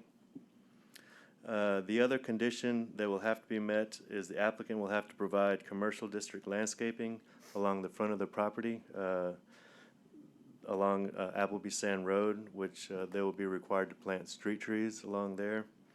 And because these lots abut residential property to the west and to the north, the applicant will be required to build a 6-foot wooden tall fence, privacy fence, along those property lines, as well as a 10-foot landscape buffer.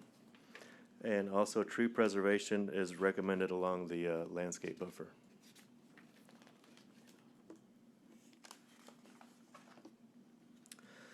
Staff mailed out 24 notices to the property owners within 200 feet of the subject properties. Staff has received 11 written responses in opposition and 1 in favor of the zone change.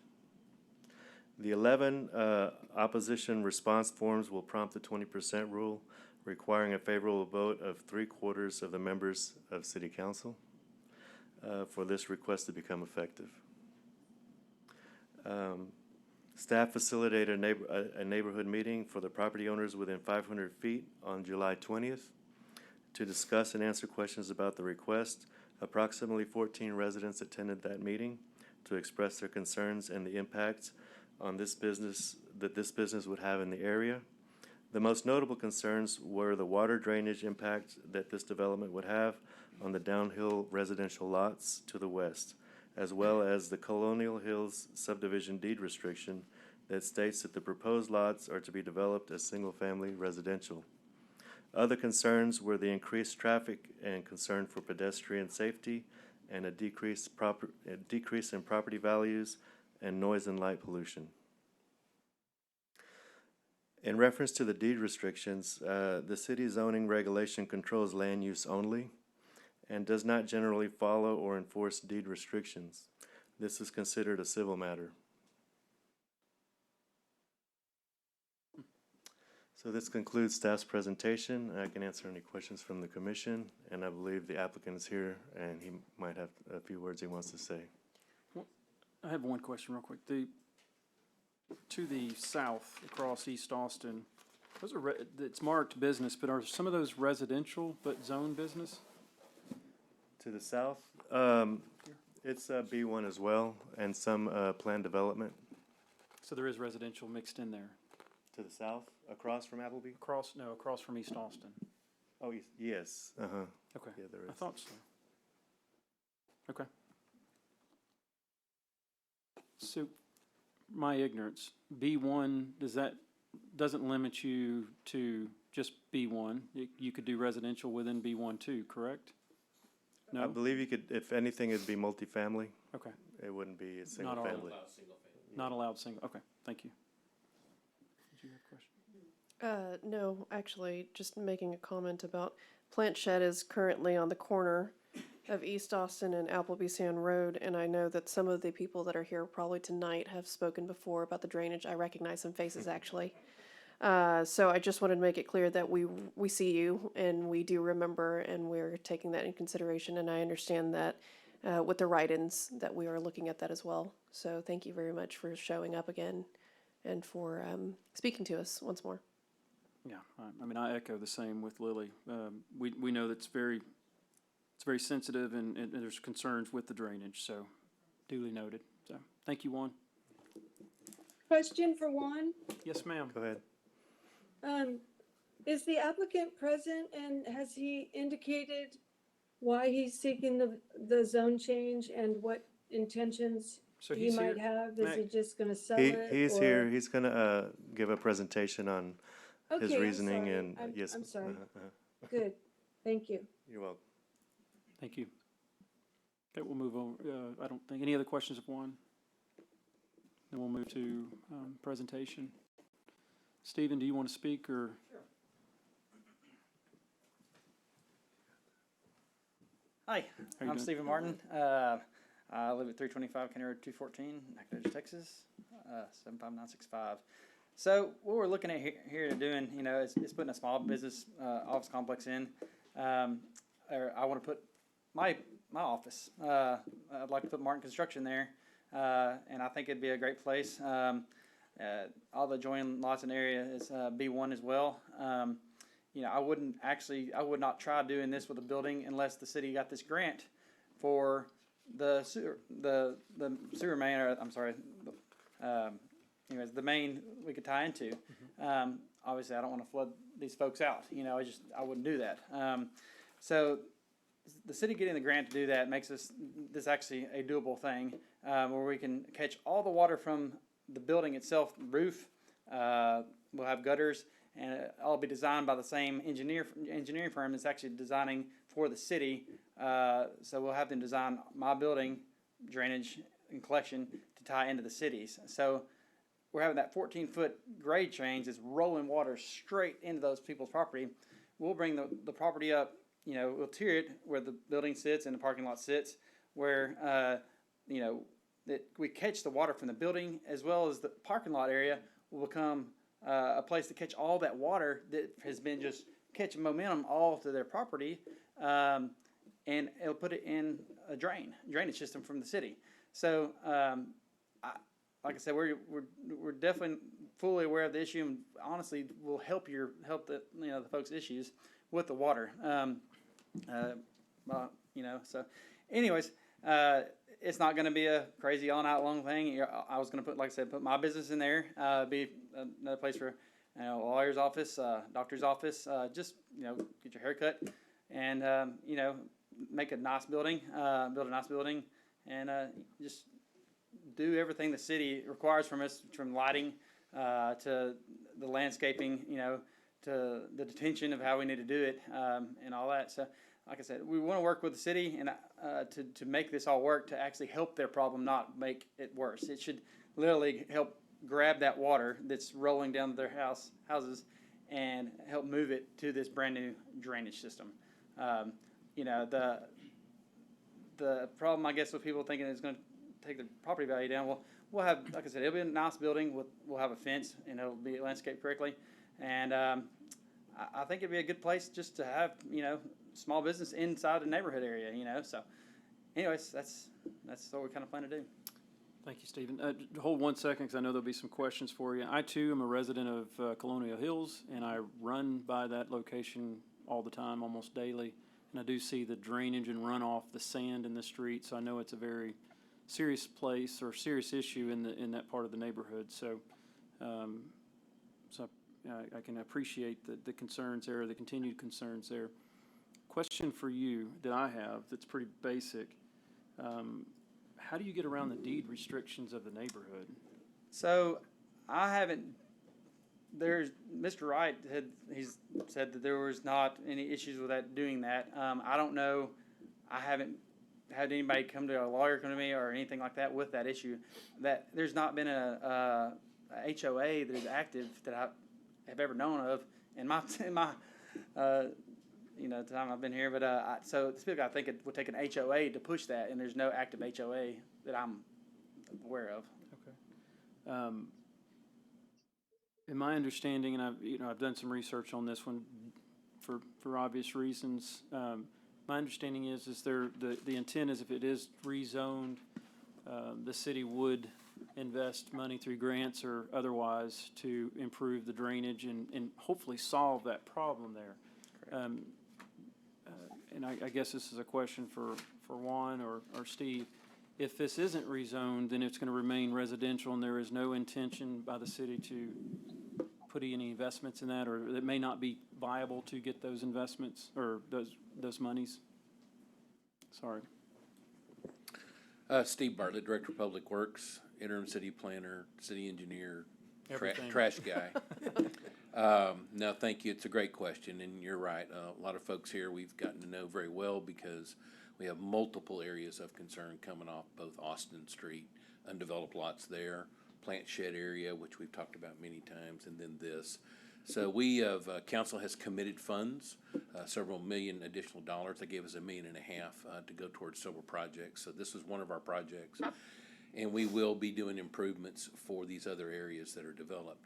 If we don't improve these lots, then at this point in time, we don't intend to put in a drainage system for anything that's not developed at that point.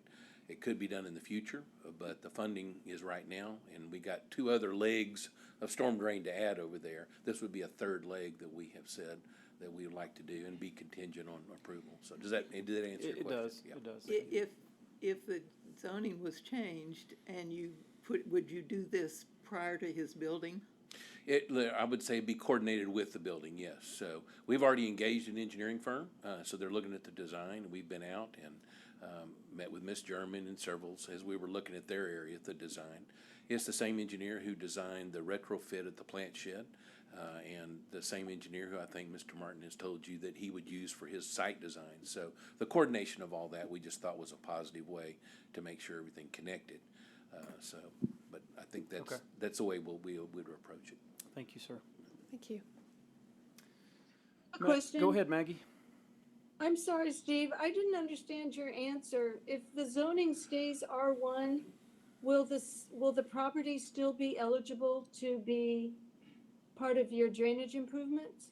Well, let me just answer it this way. My initial plan was not to put in drainage systems in the undeveloped areas. So, and I could certainly be directed differently on that.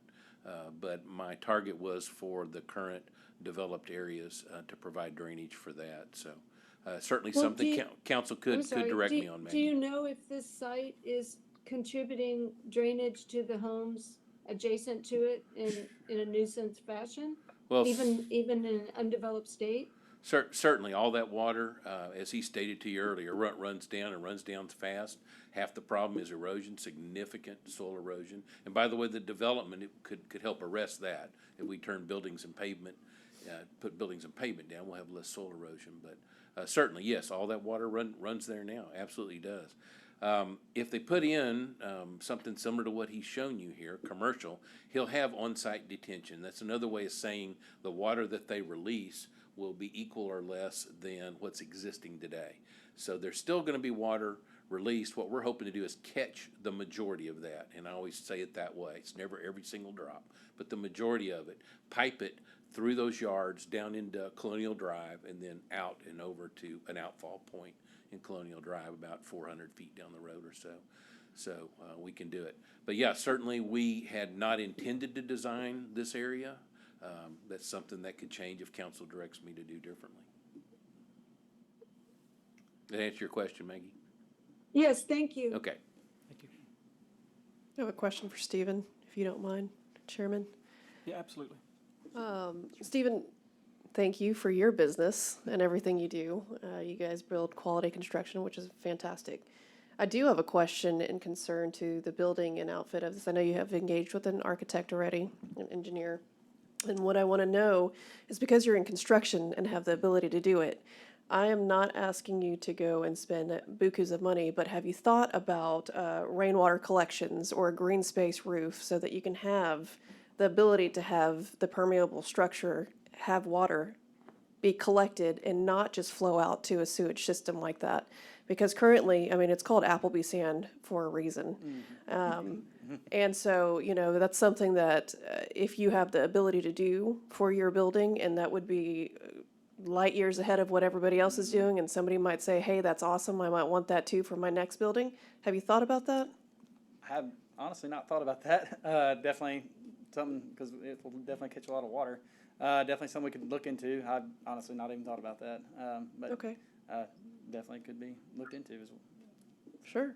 I don't see a lot of it here, obviously, because, you know, what we do, we try to minimize as much cost as possible. And I know that it's important to do that. But also because you have the ability to be in construction and find the best materials and do what you want to do for your office and have the best, brightest office, I think, you know, that's something I would consider in coming back with if you need to come back with something. Sure. Okay? Thank you. Yep. Thank you, sir. Okay, we'll close presentation and open it up for public comment. Is there anyone like to come up and speak? You got pushed up here, I saw that. Literally. My name is Janet Wyatt Fultz. My address is 3316 Colonial Drive, 75965. My home is located directly behind one of the proposed lots, one in a portion of a second of the 4 proposed lots. My family bought the home in 1972, and I have witnessed firsthand the progression of the massive amount of erosion of sand and water from the lots on Appleby Sand Road. In preparation for this meeting tonight, I thought about what I've experienced, what my immediate neighbors have experienced. We've all experienced 1 to 2 of the following: loss of swimming pools, water in our homes, water in our garages, crumbling driveways, sinkholes in the yard, storage sheds or additions to buildings that have come off their foundations. And I myself have a sewer manhole that was dead for decades in my backyard. It's old, it's cracked, and when the buildings were put onto those lots, they connected into that sewer manhole, and it leaked raw sewage in my backyard. So this is never ending. The increase in the amount of erosion and what it costs to constantly, and I will emphasize constantly, repair is in direct proportion to the businesses that occupy previously empty lots. And we were encouraged when the plant shed came in because they said it will be minimal concrete, minimal taking up of space. It doesn't make any difference. Everything that happens in those lots directly affects us, from the seemingly insignificant mowing too frequently, mowing too low. It leaves a dust bowl of sand, which comes onto us.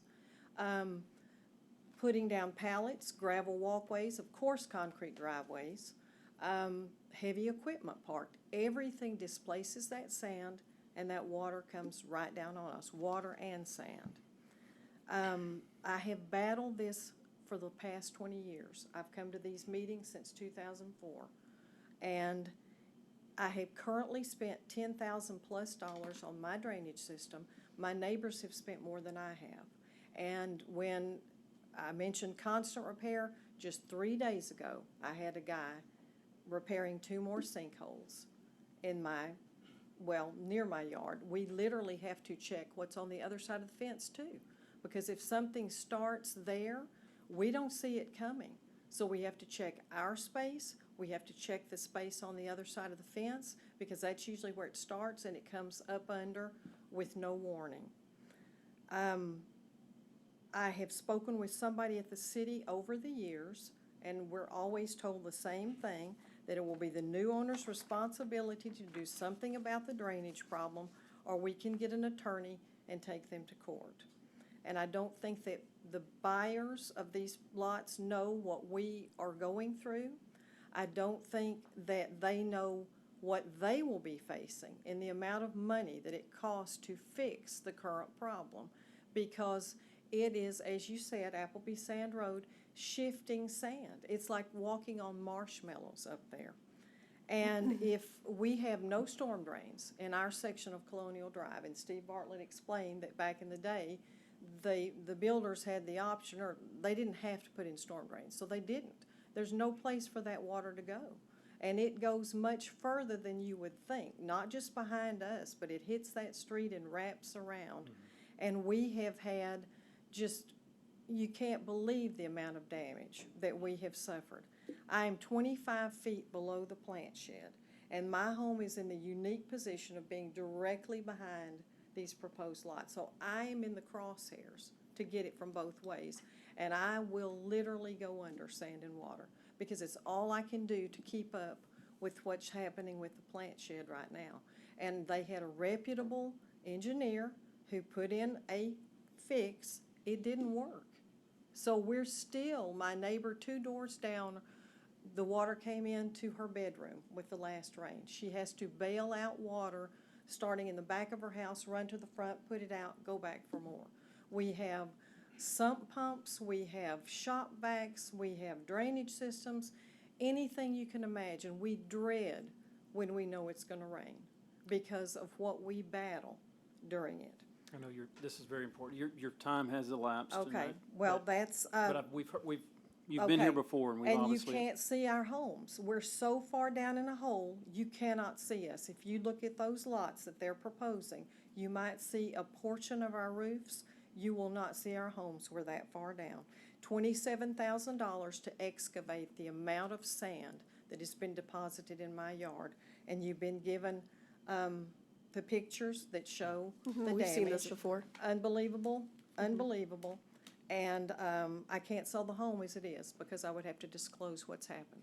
Ms. Fultz, I appreciate it. We appreciate you coming up here speaking and, you know, this is very glaring in our memories Well, and I've seen it It's firsthand. They just can't seem to fix it. And I know with all good intentions, but it has not been fixed. So tonight before us is a possible solution to this. Not doing anything, I'm just curious from your position, would you rather it stay the way it is, or would there be some investment into this to try to fix the problem? Honestly, I would rather it stay the way it is because the fixes haven't worked. And like I say, the very engineer that we're talking about and Steve Bartlett, they're reputable engineers, but the fixes haven't worked because they're battling something that I don't think they even knew what they were dealing with.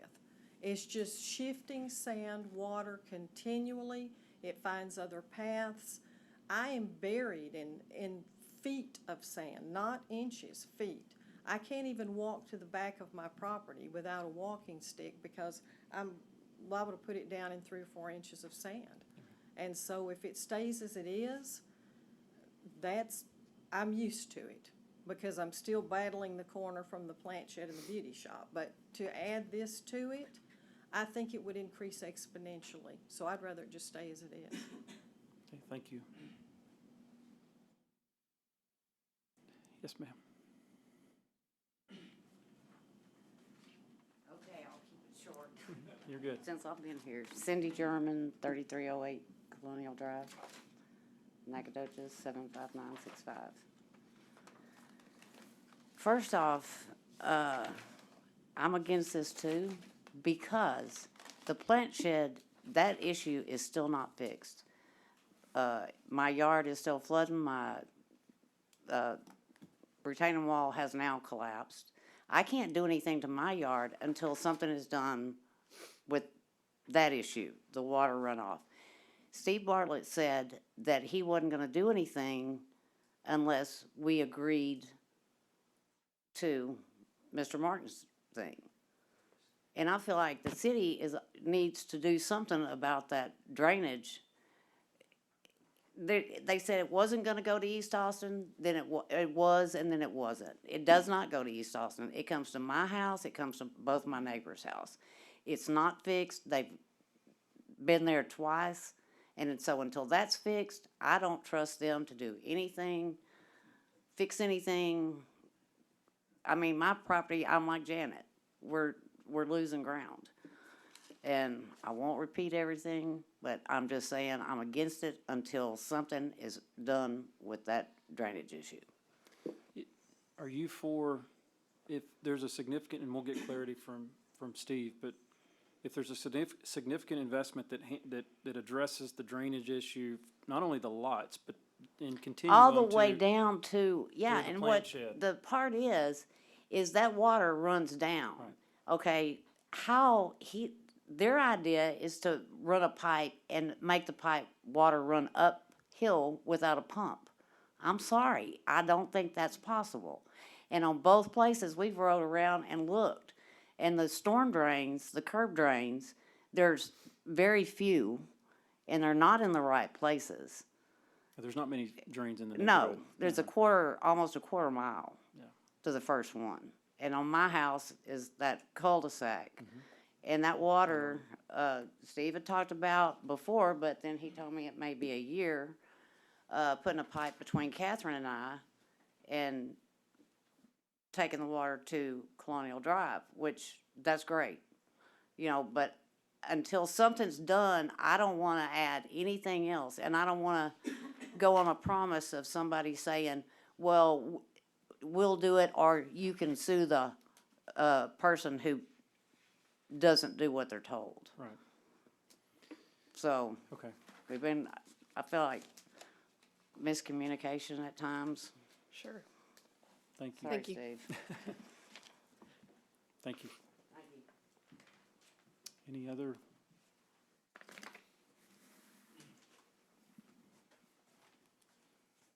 Good evening. My name is Dwayne Shin. I'm at 3410 Colonial Drive, Nacogdoches 75965. And I too am right behind, underneath this proposed zoning change. And obviously, we're all very concerned. We've been told things, we've been promised things, nothing ever happens. And even if this small, reputable law firm, businesses, boutiques, whatever you want to call, are there, we still feel that at some point they're going to become vacant. They're going to be rented out to whoever's willing to pay the price. And eventually they're going to become unmaintained, neglected eyesores that we don't want bordering our property. So our objection as a community is against any type of rental property or business type property that's going to adjoin our residence. Our homes were all built or purchased because of the location that they're in. I didn't know you were part of our family, but we built there and bought those homes because it was a quiet residential neighborhood and a very established and well thought of neighborhood. And it's irrefutable that commercial business is not going to detract from our homes and from our areas. It's undeniable that there will be an increase in flooding. They're saying that there are proposed drainage, but there's been nothing proven that there's even any way to get to any of the sewers. As Cindy said, it's uphill. It won't work. So we're very concerned about that, and we're caught.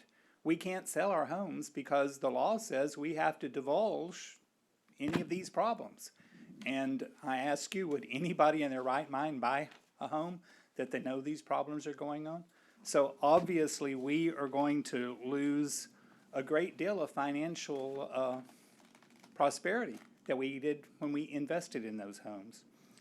Actually, the planning department's mission I thought was very interesting because it says that its planning department is for protecting owners against the adverse effects of others' actions while creating a more desirable community. And then it mentions that its goals is protecting the health, safety, and welfare of the surrounding neighborhood. And then two of the multiple conditions that's been talked about, that's the goals, is to not significantly diminish or impair property values, and adequate drainage is something that should be done. So none of these things have proven to be true thus far. The city has not held up their end of their bargain of what they're saying that they're going to do. And we've been promised that this will be done, but nothing's happened. So by your own mission statement, drainage has to be done first. Let's get that taken care of. If that's solved, then we'll talk about what to do beyond that. And 99% of the people in that area are opposed to this. There was only one person that said that they were okay with it, and they were concerned about number of features as well, the additional traffic that this is going to call. So with 99% opposed, we're far beyond that 20% that we're talking about.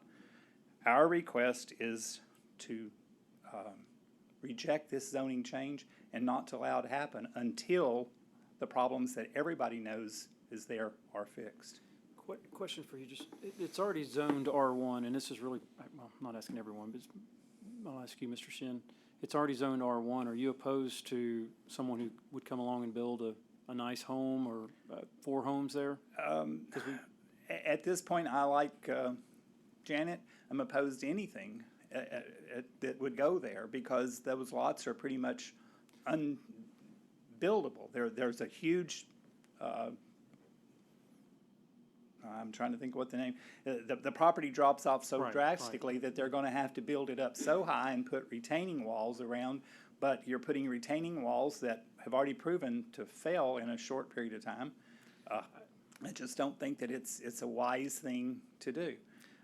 And I have talked about the zoning restrictions, and Mr. Wright told me that if that's what the city, what the subdivision's covenants were, and that's what the restrictions were, that they had to be upheld. And it specifically says that it cannot be anything but single-family residential homes. I can't speak to that, but I mean, it's obviously a challenge that Mr. Martin's going to have to deal with should he proceed. But, I haven't lived through this, obviously, it doesn't impact me personally. But it's obviously a problem. I see it all the time. Again, I walk the neighborhood, love our neighborhood. If nothing is done, I think everyone agrees something needs to be done. If there's not a change, then we can't stop, or no one can really stop anyone from building a home or 4 homes on that property as it sits today. It wouldn't fall under the purview of the city. It would be Property owner. Property owners. So I'm just curious the position on. Well, that's why our position is the city needs to do something. Okay. It's the city's responsibility to control this type of issue. And there may be some things that engineers can come up with. But so far, we've not seen any proof of any of that. And I know they've mentioned that they've got an engineering firm involved right now, which we all have a very low confidence in. But there's been nothing that says, yes, definitely this is possible. It's like we're going to look at it and see. Okay. And, I mean, I'd rather take my chance as it is rather than putting a great deal of concrete and roof space and all of that. And I think what Mr. Martin is talking about sounds good if you've got some place to put that water. But even a retention pond is not going to hold it unless there's some place downstream that you can deposit this water. I plumbed for many, many years, and I know water's going to go downhill. It's never going to go uphill. And until that's resolved, that's our main issue to start with. Okay. We don't want our property devalued any more than it already has. Thank you, Mr. Shin. Well, you're oh, yes, Maggie, I'm sorry, go ahead. Oh, I was just going to say, you're in Councilman Malls here listening, so, and the council always watches P&Z meetings, so rest assured they are listening. I know you guys don't feel that way, but truly, we're trying to strike a balance between residential and business, and we are listening to your concerns. So one other thing I would like to mention, I have talked to attorneys, and I understand that traditionally a city can't be sued because of the laws that are set up. But from what I've been told by attorneys, is that individuals on the committees that know these problems exist and still sign off can be held responsible individually. So I'm encouraging everyone to look carefully about what this will do to them as well. We're all in this together, and we don't want to make threats, but we feel like we've been threatened that unless you let us do this, we're not going to help you. And that just doesn't sit well. I Understood. appreciate that. No, Maggie has, sorry. 27 years in law enforcement, I've heard that before, so thank you. But no, Look, I live in the neighborhood, so I understand. It's important. Thank you. Does anyone else like to Maggie? speak? Oh, Maggie, I'm Can I sorry. say I'm sorry, something? Mr. Shin. Did you have a question for Mr. Shin, Maggie? No, it was just a comment, Okay, go ahead. really. Can I make it now? Yes, you can. Thank you, Mr. Shin. Okay. I just want to push back a little bit on the kind of assumption that this drainage problem can't be addressed unless we make the zone change, because I don't think that that's a good argument for making the zone change. There's two things going on here. There's the drainage issue, and there's the idea of spot zoning from R1 to B1 without a compelling reason. And so I don't think it's fair to suggest that this drainage issue can only be adequately addressed if we approve this zone change. And I just want to put that out there because Thank, I'm kind of getting that feeling. Yep, no, that- thank you, that Maggie. That's the argument we're making, and Thank- I don't agree with that. thank you. You're welcome, thank just, you. for the record, we don't have purview over how the city addresses the drainage under the current zoning of it being R1. We do have some say-so in this, I believe, and I can let Steve speak if he wants to. If it does change zone, we can put some restrictions or, I guess, restrictions with the change with the, what do you call it? With conditions, excuse me. So it'd be with conditions. I'm not sure how much we can put on that to ensure it's addressed, but I think that's the discussion here, Maggie. I just wanted to say, Maggie, I don't consider this to be spot zoning because we already have B1 around, and I just wanted to clarify that I don't believe that this is spot zoning.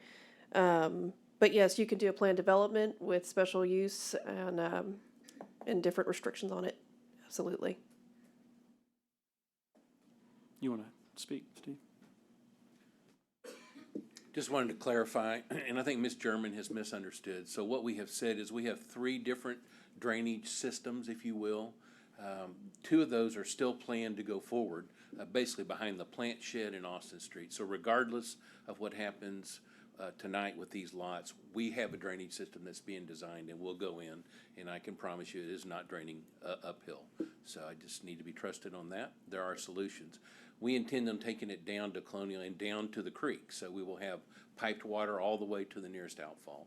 So that system, I think, is whole, and I've gone through a early review with the schematics with Michael, is who's doing it. So the third component of that is behind these 4 lots. So that's kind of the third leg. And what I was saying is we did not intend to build all that if this was not developed. And here's the reason. Because if it is being developed, then the design of where we come in and how we connect and how we terminate can be coordinated with the building development. If we don't know what that's going to be, then putting in a system might be useless to a future development. So those 2 things need to go hand in hand. Mm-hmm. And that's why we have not proposed to put a drainage system in for an undeveloped lots. But the remainder of the other 2 segments of it that address Mrs. Cox's house around and Cindy's are already going to be underway regardless of how you decide tonight. Okay, Thank you. that's good. Thank you, sir. Good evening. My name is Mario Torres, and I am your neighbor. I'm at 3327 Colonial Drive, and that's right in the line of fire of the rainwater. And I'm a resident in Nacogdoches for 8 years. I work for the school district. I'm on the board of Better Together and other various organizations within the city. Just to remind you, there's $3 million worth of homes in the path of this water per the appraisal district, thank you, and various websites like Zillow and Redfin, $3 million of property. There are no drains, very few drains in my area. When I walk, I can walk a quarter mile, I can walk half a mile and not see a drain. I've never lived anywhere where there's never been a storm drain. So therein lies one of the issues. The other issue is we haven't had flooding in the 8 years until a previous business that you guys approved went in.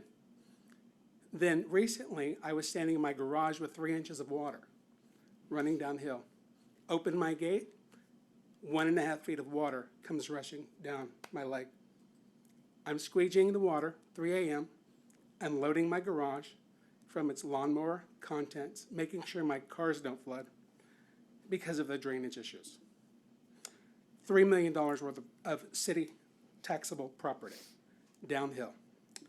I want to trust that the process will be done properly, but I also want to recommend that it can be monitored by the appropriate state oversight, which is the Texas Board of Professional Engineers and Land Surveys, because the current fixes do not seem appropriate.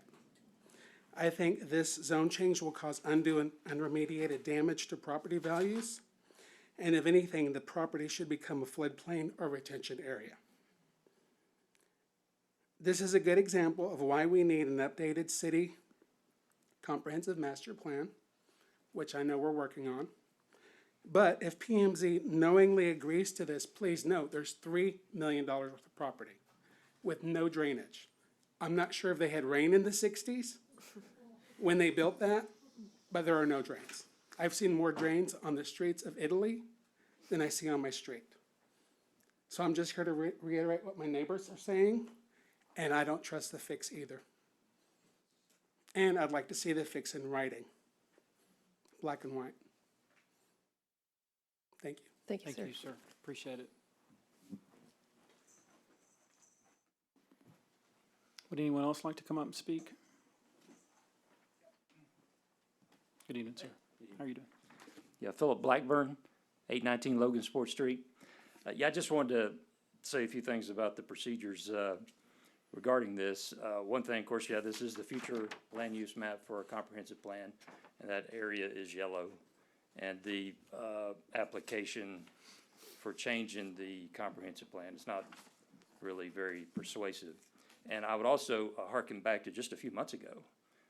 The city staff, the planning department, was given direction by the city council that we would no longer entertain applications for zone changes and make big jumps from like R1, R2 to R4. And this is even going past R4. So this is going to B1. So this is out of order, Aldi. I don't even know why we're here. Another thing I'd like to comment on is that we see these zone changes like this a lot of times during the summer. You know, and so someone goes on vacation with their family and they come back and a lot's been zone changed in their neighborhood. I think the P&Z Commission should take a hiatus on these type of zone changes during the summer. That's what I'd like to see. Thank you. Thank you. Thank you, sir. Would anyone, yes, ma'am. Yes, ma'am, quickly you can. One thing that I did notice, as far as the building, 1/4 mile from my house, there's a grocery store, a pharmacy, a beauty shop, 2 convenience stores, 2 gas stations, a post office, 2 banks, the plant shed, Lane's Gifts, multiple food places, a CBD and vape shop, a resale shop, and 2 dry cleaners. That's another reason that we kind of want to keep it in housing. Everything that we need is close. It's within a 1/4 mile. You know, so leave the neighborhood looking like the neighborhood is what I wanted to say. Thank you. Thank you. Any other comments? Just very briefly. You're going to need to come up here and please, Mr. Shin. Just as a suggestion, I know it was mentioned that there were fewer returns of those forms than what probably should have been, but I know of several individuals that were confused about how to email them. I think I spoke with you on the phone. It says it's all ran together. It's not just P&Z NAC. So that place that they were supposed to send them to, they couldn't make work because they were putting Amy's name in front of that because that's the way it looked. I brought more with me tonight because they couldn't make it work. So I think that needs to be made much more plain so that you do get proper returns. I have spoken to every individual within that area, with the exception of the one, and 99% or 100% against this going forward. Thank you, Mr. Shin. Is there anyone else that would like to speak?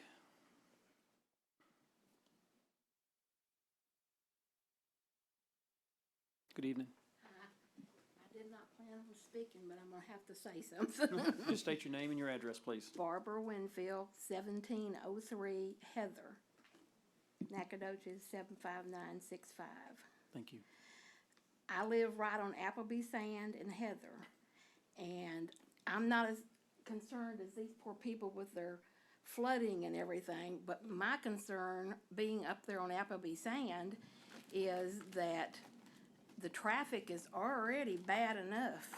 We deal with a huge amount of fast-moving traffic, especially from the high school, because the kids just run up and down that road. And I think 4th Street's gonna cause even more traffic.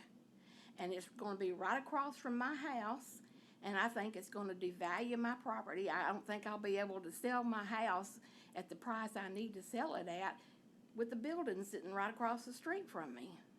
And this is really a subdivision. This is what I'm not understanding. This is a subdivision. If you look at it, it's all houses except for where this building wants to be right in the middle of the subdivision. I don't understand this. And we have had, since I have lived there 8 years, we have had numerous wrecks on Appleby Sand and Heather and Sheffield, the street right behind us. They had a car turn upside down because the traffic was going so fast. So my concern is the traffic, and I just feel real sorry for these people that are dealing with the flooding. But I am very against having a building right across the street from my house. Thank you. Thank you. Did y'all get to look at our pictures? Yes. We've seen the picture. We've seen Yes, them. ma'am. Yes, ma'am. Anything else? Okay. If there's nothing else, Do I need to come back up? yeah, I mean, the rules, one time speaking, or we'll just get into this going over. I think we understand what everyone is saying. Well, you didn't ask me though if I was for other types of development, and I did talk to these gentlemen about form-based You development. come up here for me, please, sir. At the meeting, I did talk to them about form-based development and using that as. State your name real quick again. Oh, Mario Torres, Thank you, Mr. Torres. 3327 Colonial Drive, 75965. Thank you. Did talk to them about form-based zoning. I don't know if it's the same as spot zoning. Different. Because I'm not against building something there with proper drainage. And you didn't ask me that question. If that drainage was fixed, it's keeping it residential. Understood. Thank you, Mr. Torres. Thank you, Mr. But that Torres. would require a zoning change to form-based, which we don't use Currently. currently. Thank you. Anything else? Okay, thank you, everyone. We'll close public comment at this time and open it up to council discussion. Mr. Blackburn, hello. I just wanted to, say a couple things on your topic that you had brought up. Steve, when he came up, Mr. Bartlett, who wears many, many hats in this city because we're understaffed, and he is doing the best to everybody. I know there's miscommunication. We're understaffed. He works tirelessly. I know this for a fact because I call him on the weekends and he answers the phone. I ask him things about the city and he comes back with an answer. And I've spent multiple hours with this man doing, capital needs assessment. So please be aware that our city is doing what we can with the best to the best of our ability. And then in terms of having planning and zoning meetings and changing these from massive swings from R1 to B1, we did, as a board, say, if we're gonna be doing something like this, we need to have neighborhood meetings first. And we want residents to actually have the feedback, and at that point, we come back and we actually make those decisions. And so I just wanted to address that, and knowing that we have changed our processes so that everybody is aware of what's happening and has the time to actually voice their opinions and concerns, and it comes back to us, and we make those decisions based upon everything that we have read and gathered. So thank you. Thank you, Lily. Anyone else have any other commissioners? Maggie, anything? Matt? You're on mute. I'll just say again, thank you for all the people to take the time to write letters and come up here and speak. It obviously means everything to them. And I think what's really good about our process is that we put a lot of weight on people that this is going to affect their opinion. And I think it's pretty clear, overwhelming, that despite the applicant's good intentions and ability to put something there, that this really is not wanted. And people moved there because it was residential, and they are fighting to keep it that way. And I'm going to support that, keeping it R1, because they don't want it. Isn't that what this whole process is supposed to be about? Thank you, Maggie. You're welcome. Matt, It's late. It's late. It's almost 3 a.m. here. Thank you for staying on and doing that. And Okay. It's very Thanks for important. being dedicated. Matt, do you have anything Yeah. else? I just wanted to tell the residents that shared these photographs, that have come and described what's going on in their yards and inside their homes as well. I've looked at these pictures so many times, and as a homeowner, having children, having pets, the amount of years that I've put into my home that I've tried to make so great for my family. When I look at these pictures, they do not lose any of their power. Every time I see them, I sit and I stare at them and I think, man, this is really powerful stuff. So I want to make sure that I say this is a very impactful topic, and we are listening to you. Thank you, Matt. Anything else? And I'll say too, just real quick, obviously in the neighborhood, I'd love to see this property developed to some type. I have full confidence in Steve and the city. I too share what Lily says. The city is spread thin and they only have so many resources. But this is very important, and to me, it seems like there's probably a little bit left to be discussed and have some assurances for the property owners. I'm a firm believer in property rights. Take precedence, in particular, in something I don't know that it has to be a speeding bullet in decisions here. And Stephen, I'm very sensitive to the fact that I know you personally, and very sensitive to the fact that it's a business, and you contribute so much to this community and beautiful homes and businesses alike. So very much appreciate that. But it's very clear that there's got to be something else settled on before anything can happen on this property, where everyone will have some peace of mind to it and it doesn't negatively impact. It's a statement. It all comes down to what we want to do, and ultimately we operate at the behest of the city council and at the luxury of the city council. And so we'll stop there, take a vote, and move it up to the city council for further discussion. So do I have a motion here? I'll make a motion to deny the request. Second. All those in favor say aye. Aye. Aye. All those opposed say same. Okay. Thank you so much. Doesn't mean it's the end, Stephen. Just come back with a better solution.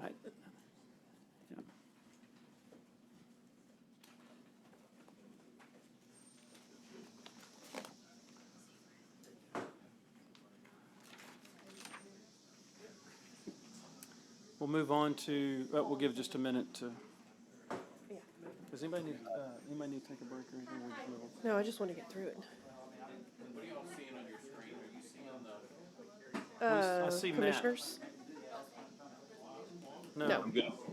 No, we're not. But we have the presentation here.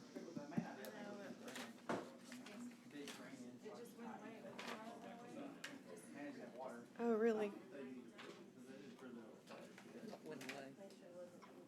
Let's go. We've got, Two more. we've got two more. Okay, you're gonna try to get it back up? Let's take just a 2-minute recess real quick, or a 5-minute recess.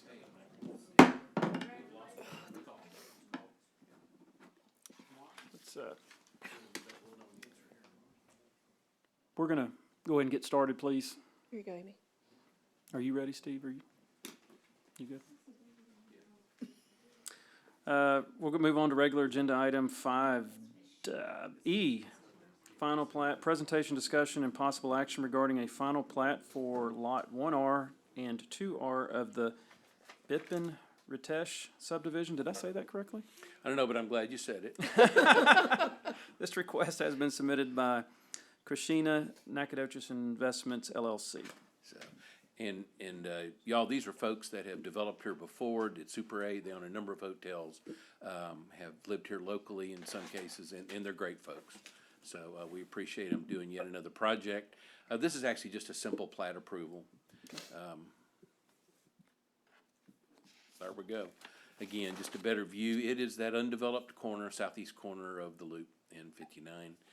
There's been multiple, I think, I've worked on 4 or 5 different hotel projects there over my Hilton at career. one point or something. So it's tough, and so they are picking this up now and want to develop it, and basically want to take that property and just split it in 2. The reason for that is, as you know, a lot of these chain hotels come in groups or sets. By branding. So Ritz and Marriott will be Yep, here. Yeah. correct. And so they want to do that, and so, but they have to partition the property so that, I guess, lawyers and bankers are always happy. So they simply want to make a 2-lot plat. So why is a 2-lot plat here in front of you? And that's a good question.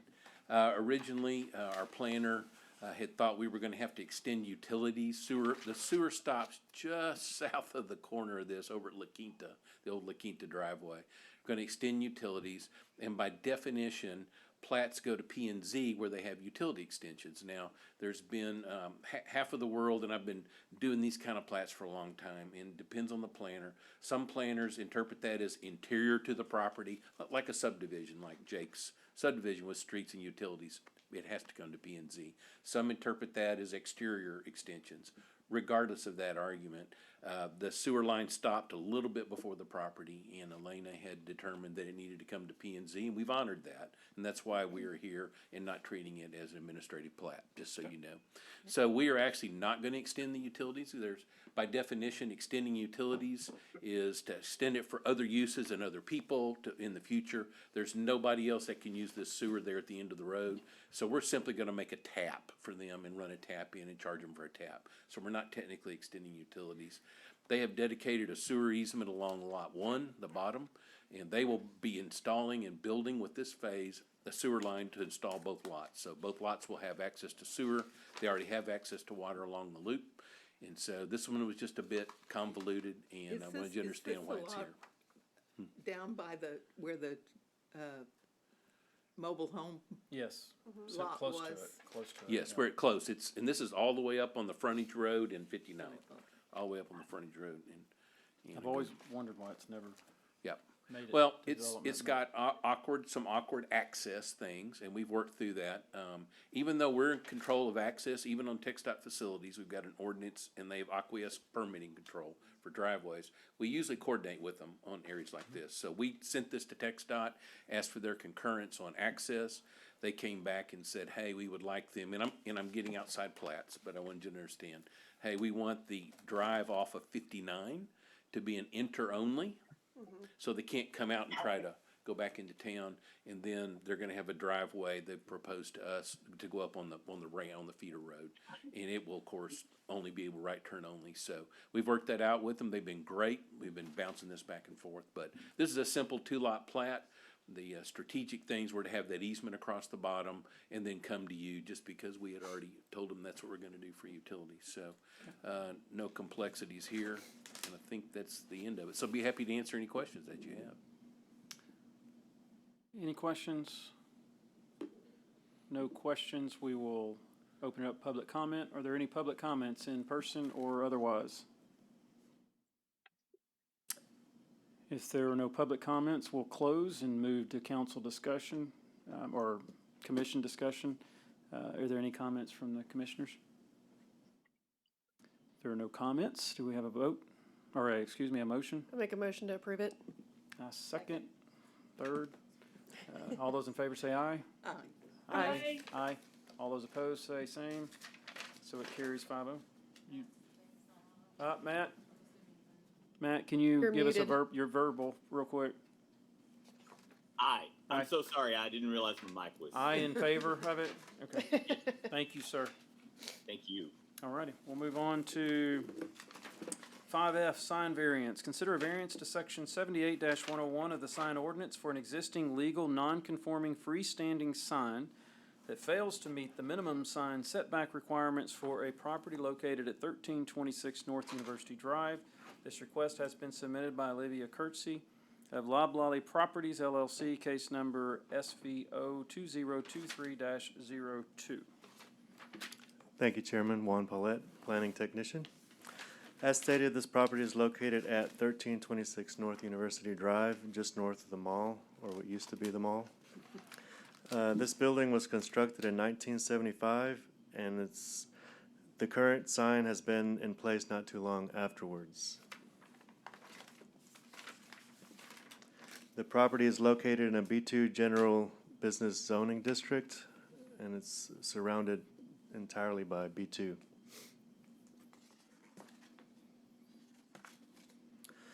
So this is what the applicant is proposing to how they're going to change the sign.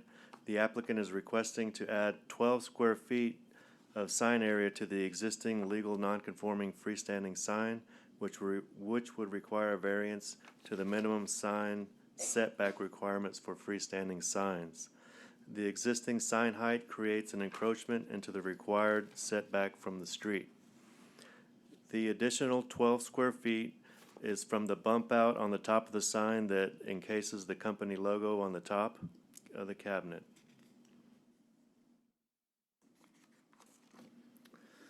So section 78-101 is a section of the ordinance that will require the variance, and it states that no freestanding sign may be closer than 1 1/2 feet from the back of the street curb for each 1 foot in total sign height.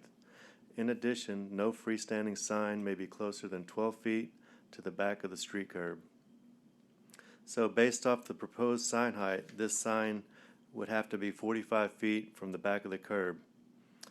And so because this sign was constructed prior to the adoption of the sign ordinance, is considered grandfathered, therefore was allowed to be placed in its current location of 24 feet in the back from the back of the curb. So on this screen, you can see on your left the current sign as it is today, and on the right is what they're proposing. And as the only changes, as you can see, is that little bump out on the top of the sign, on the top of the sign cabinet. And so the existing freestanding sign has two 16x6 sign cabinets and one small 2x7 placard on the bottom. That little sign in the middle that looks like it's there that says mustard seed is actually the sign right behind it. The applicant plans to divide the current building in half and lease the other half, and the lower sign cabinet is going to be for that lease, that tenant space. The new sign will increase the top cabinet by only 12 square feet to incorporate, like I said, the company logo on top, increasing the total sign square footage from 96 square feet to 108, and the total sign height from 27 to 30 feet. The existing sign is currently 24 feet from the back of the curb, and with the proposed height of 30 feet would require the sign to be set back 45 feet from the back of the curb, requiring a 21-foot variance setback. Probably put that sign just about in their front door, wouldn't it? Saying Well, I got some, 45 feet. yeah. Yeah. So this is the picture of the subject property, and it's just newly been renovated. This is some pictures from the side. You can kind of get a better sense of where the sign is placed in relation to the street. And in that bottom picture, you can see how the sign lines up with the other freestanding signs along University Drive. So, although there's no undue hardships for the user, because the sign has been in location in this configuration prior to the adoption of the sign ordinance, without any known issues, staff believes that the additional 12 square feet of proposed sign area would not be contrary to the general objectives of the sign ordinance. And that concludes staff's presentation. And Did I well, can answer thank any you. questions. Thank you, sir. And the applicant is here as well to speak or answer any questions. Okay, thank you very much. Thank you. Any questions for Juan or the city? Question or two? You do have a question or two? Yes, I do. Okay. So are we being asked to approve what was already grandfathered in, the It's- setback? Or are we being asked to approve the additional square footage, or both? Well, because they're adding that additional 12 square feet, it loses its grandfather status, and so anything, the addition or the change would have to be approved. And they're proposing to keep it at the current location, which is what is gonna need the variance, the 24-foot setback from the back of curb. 'Cause And how did you calculate the excess square footage? Is it 3 feet by 16 feet, or is it the surface area of the half of the circle? if you look on the little, on the Okay. left, that little 4x4 addition, so it's not, so it's kind of sunken into the cabinet, so it's 3 feet above by 4 feet is 12 feet, 12 square feet. 4 feet, okay. And Actually, then probably less is than that that, 'cause panel it's below, less than is that that, new too, the 2x7 panel? No, that is existing. That's existing. Yes, So and really, it's just the logo sticking out is the only increase in square footage correct, and it adds 3 feet to the overall sign, in height. sign height, yes. Not But circumference. really, It's smaller. 4 feet by, The actual circle is 4x4, but it only sticks it's up 4 by above 2, the 3 well, feet. 3 feet whatever. above the existing cabinet. pi r squared divided by. There you go. We Okay. were just talking about that. Yeah. Okay, thank you, that's Thank- what I wanted to know. Okay.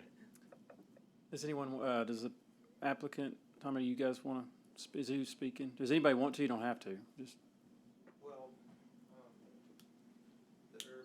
state your name and address for us, please, sir. Tommy Cordova. My address is 6580 County Road 350, Nacogdoches, Texas 75961. There's a couple of things that I just wanted to say about. First of all, the sign as it is an eyesore. I mean, it's terrible. We wanted to definitely give it a facelift.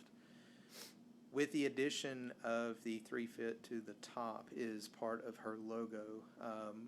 We really didn't know how to incorporate the sign or the circle into the sign without it being designed as it is. Now, one of the important things to remember about this is that if Miss Christie decides to leave this or sell her business, we have designed this circle to be removed. So if another client or a person were to come and occupy the business, we can remove it, and then the sign will be back to the way that it originally was. Thank you, sir. So, Thank you. Thank you. Just disappointed to learn that she won't be offering daycare. True. That was presentation by the applicant, so we'll open it up now for public comment. Is there any public comment for anyone here in person or otherwise? If not, we will close. Anything? Okay. If not, then we'll close public comment and take it to council or city commission discussion, planning zone commission discussion. Any comments? It's getting late. I know, I know the ordinances are there for a reason to protect if the sign falls down. I don't think this is a big variance. I want to make a motion. No, we're going to talk about it. No, please, we have a motion. Yes. I'll second it. Oh, we'll make Oh, make a motion first. to approve it. Maggie, you second? Yes. All those in favor, say aye. Aye. All Aye. opposed, say same. So it carries unanimously. Woohoo. Good job, council. I mean, commissioners. 5, 6, discussion possible action on future agenda items, P and Z member may inquire about a subject for which notice has not been given, a statement of specific factual information, or the recitation of existing policy may be given. Any deliberation shall be limited to a proposal to place the subject on an agenda for subsequent meeting. Do any of my fellow commissioners have any items they'd like to place on future agenda, or future meetings or discussion? If not, we will adjourn. Thank you.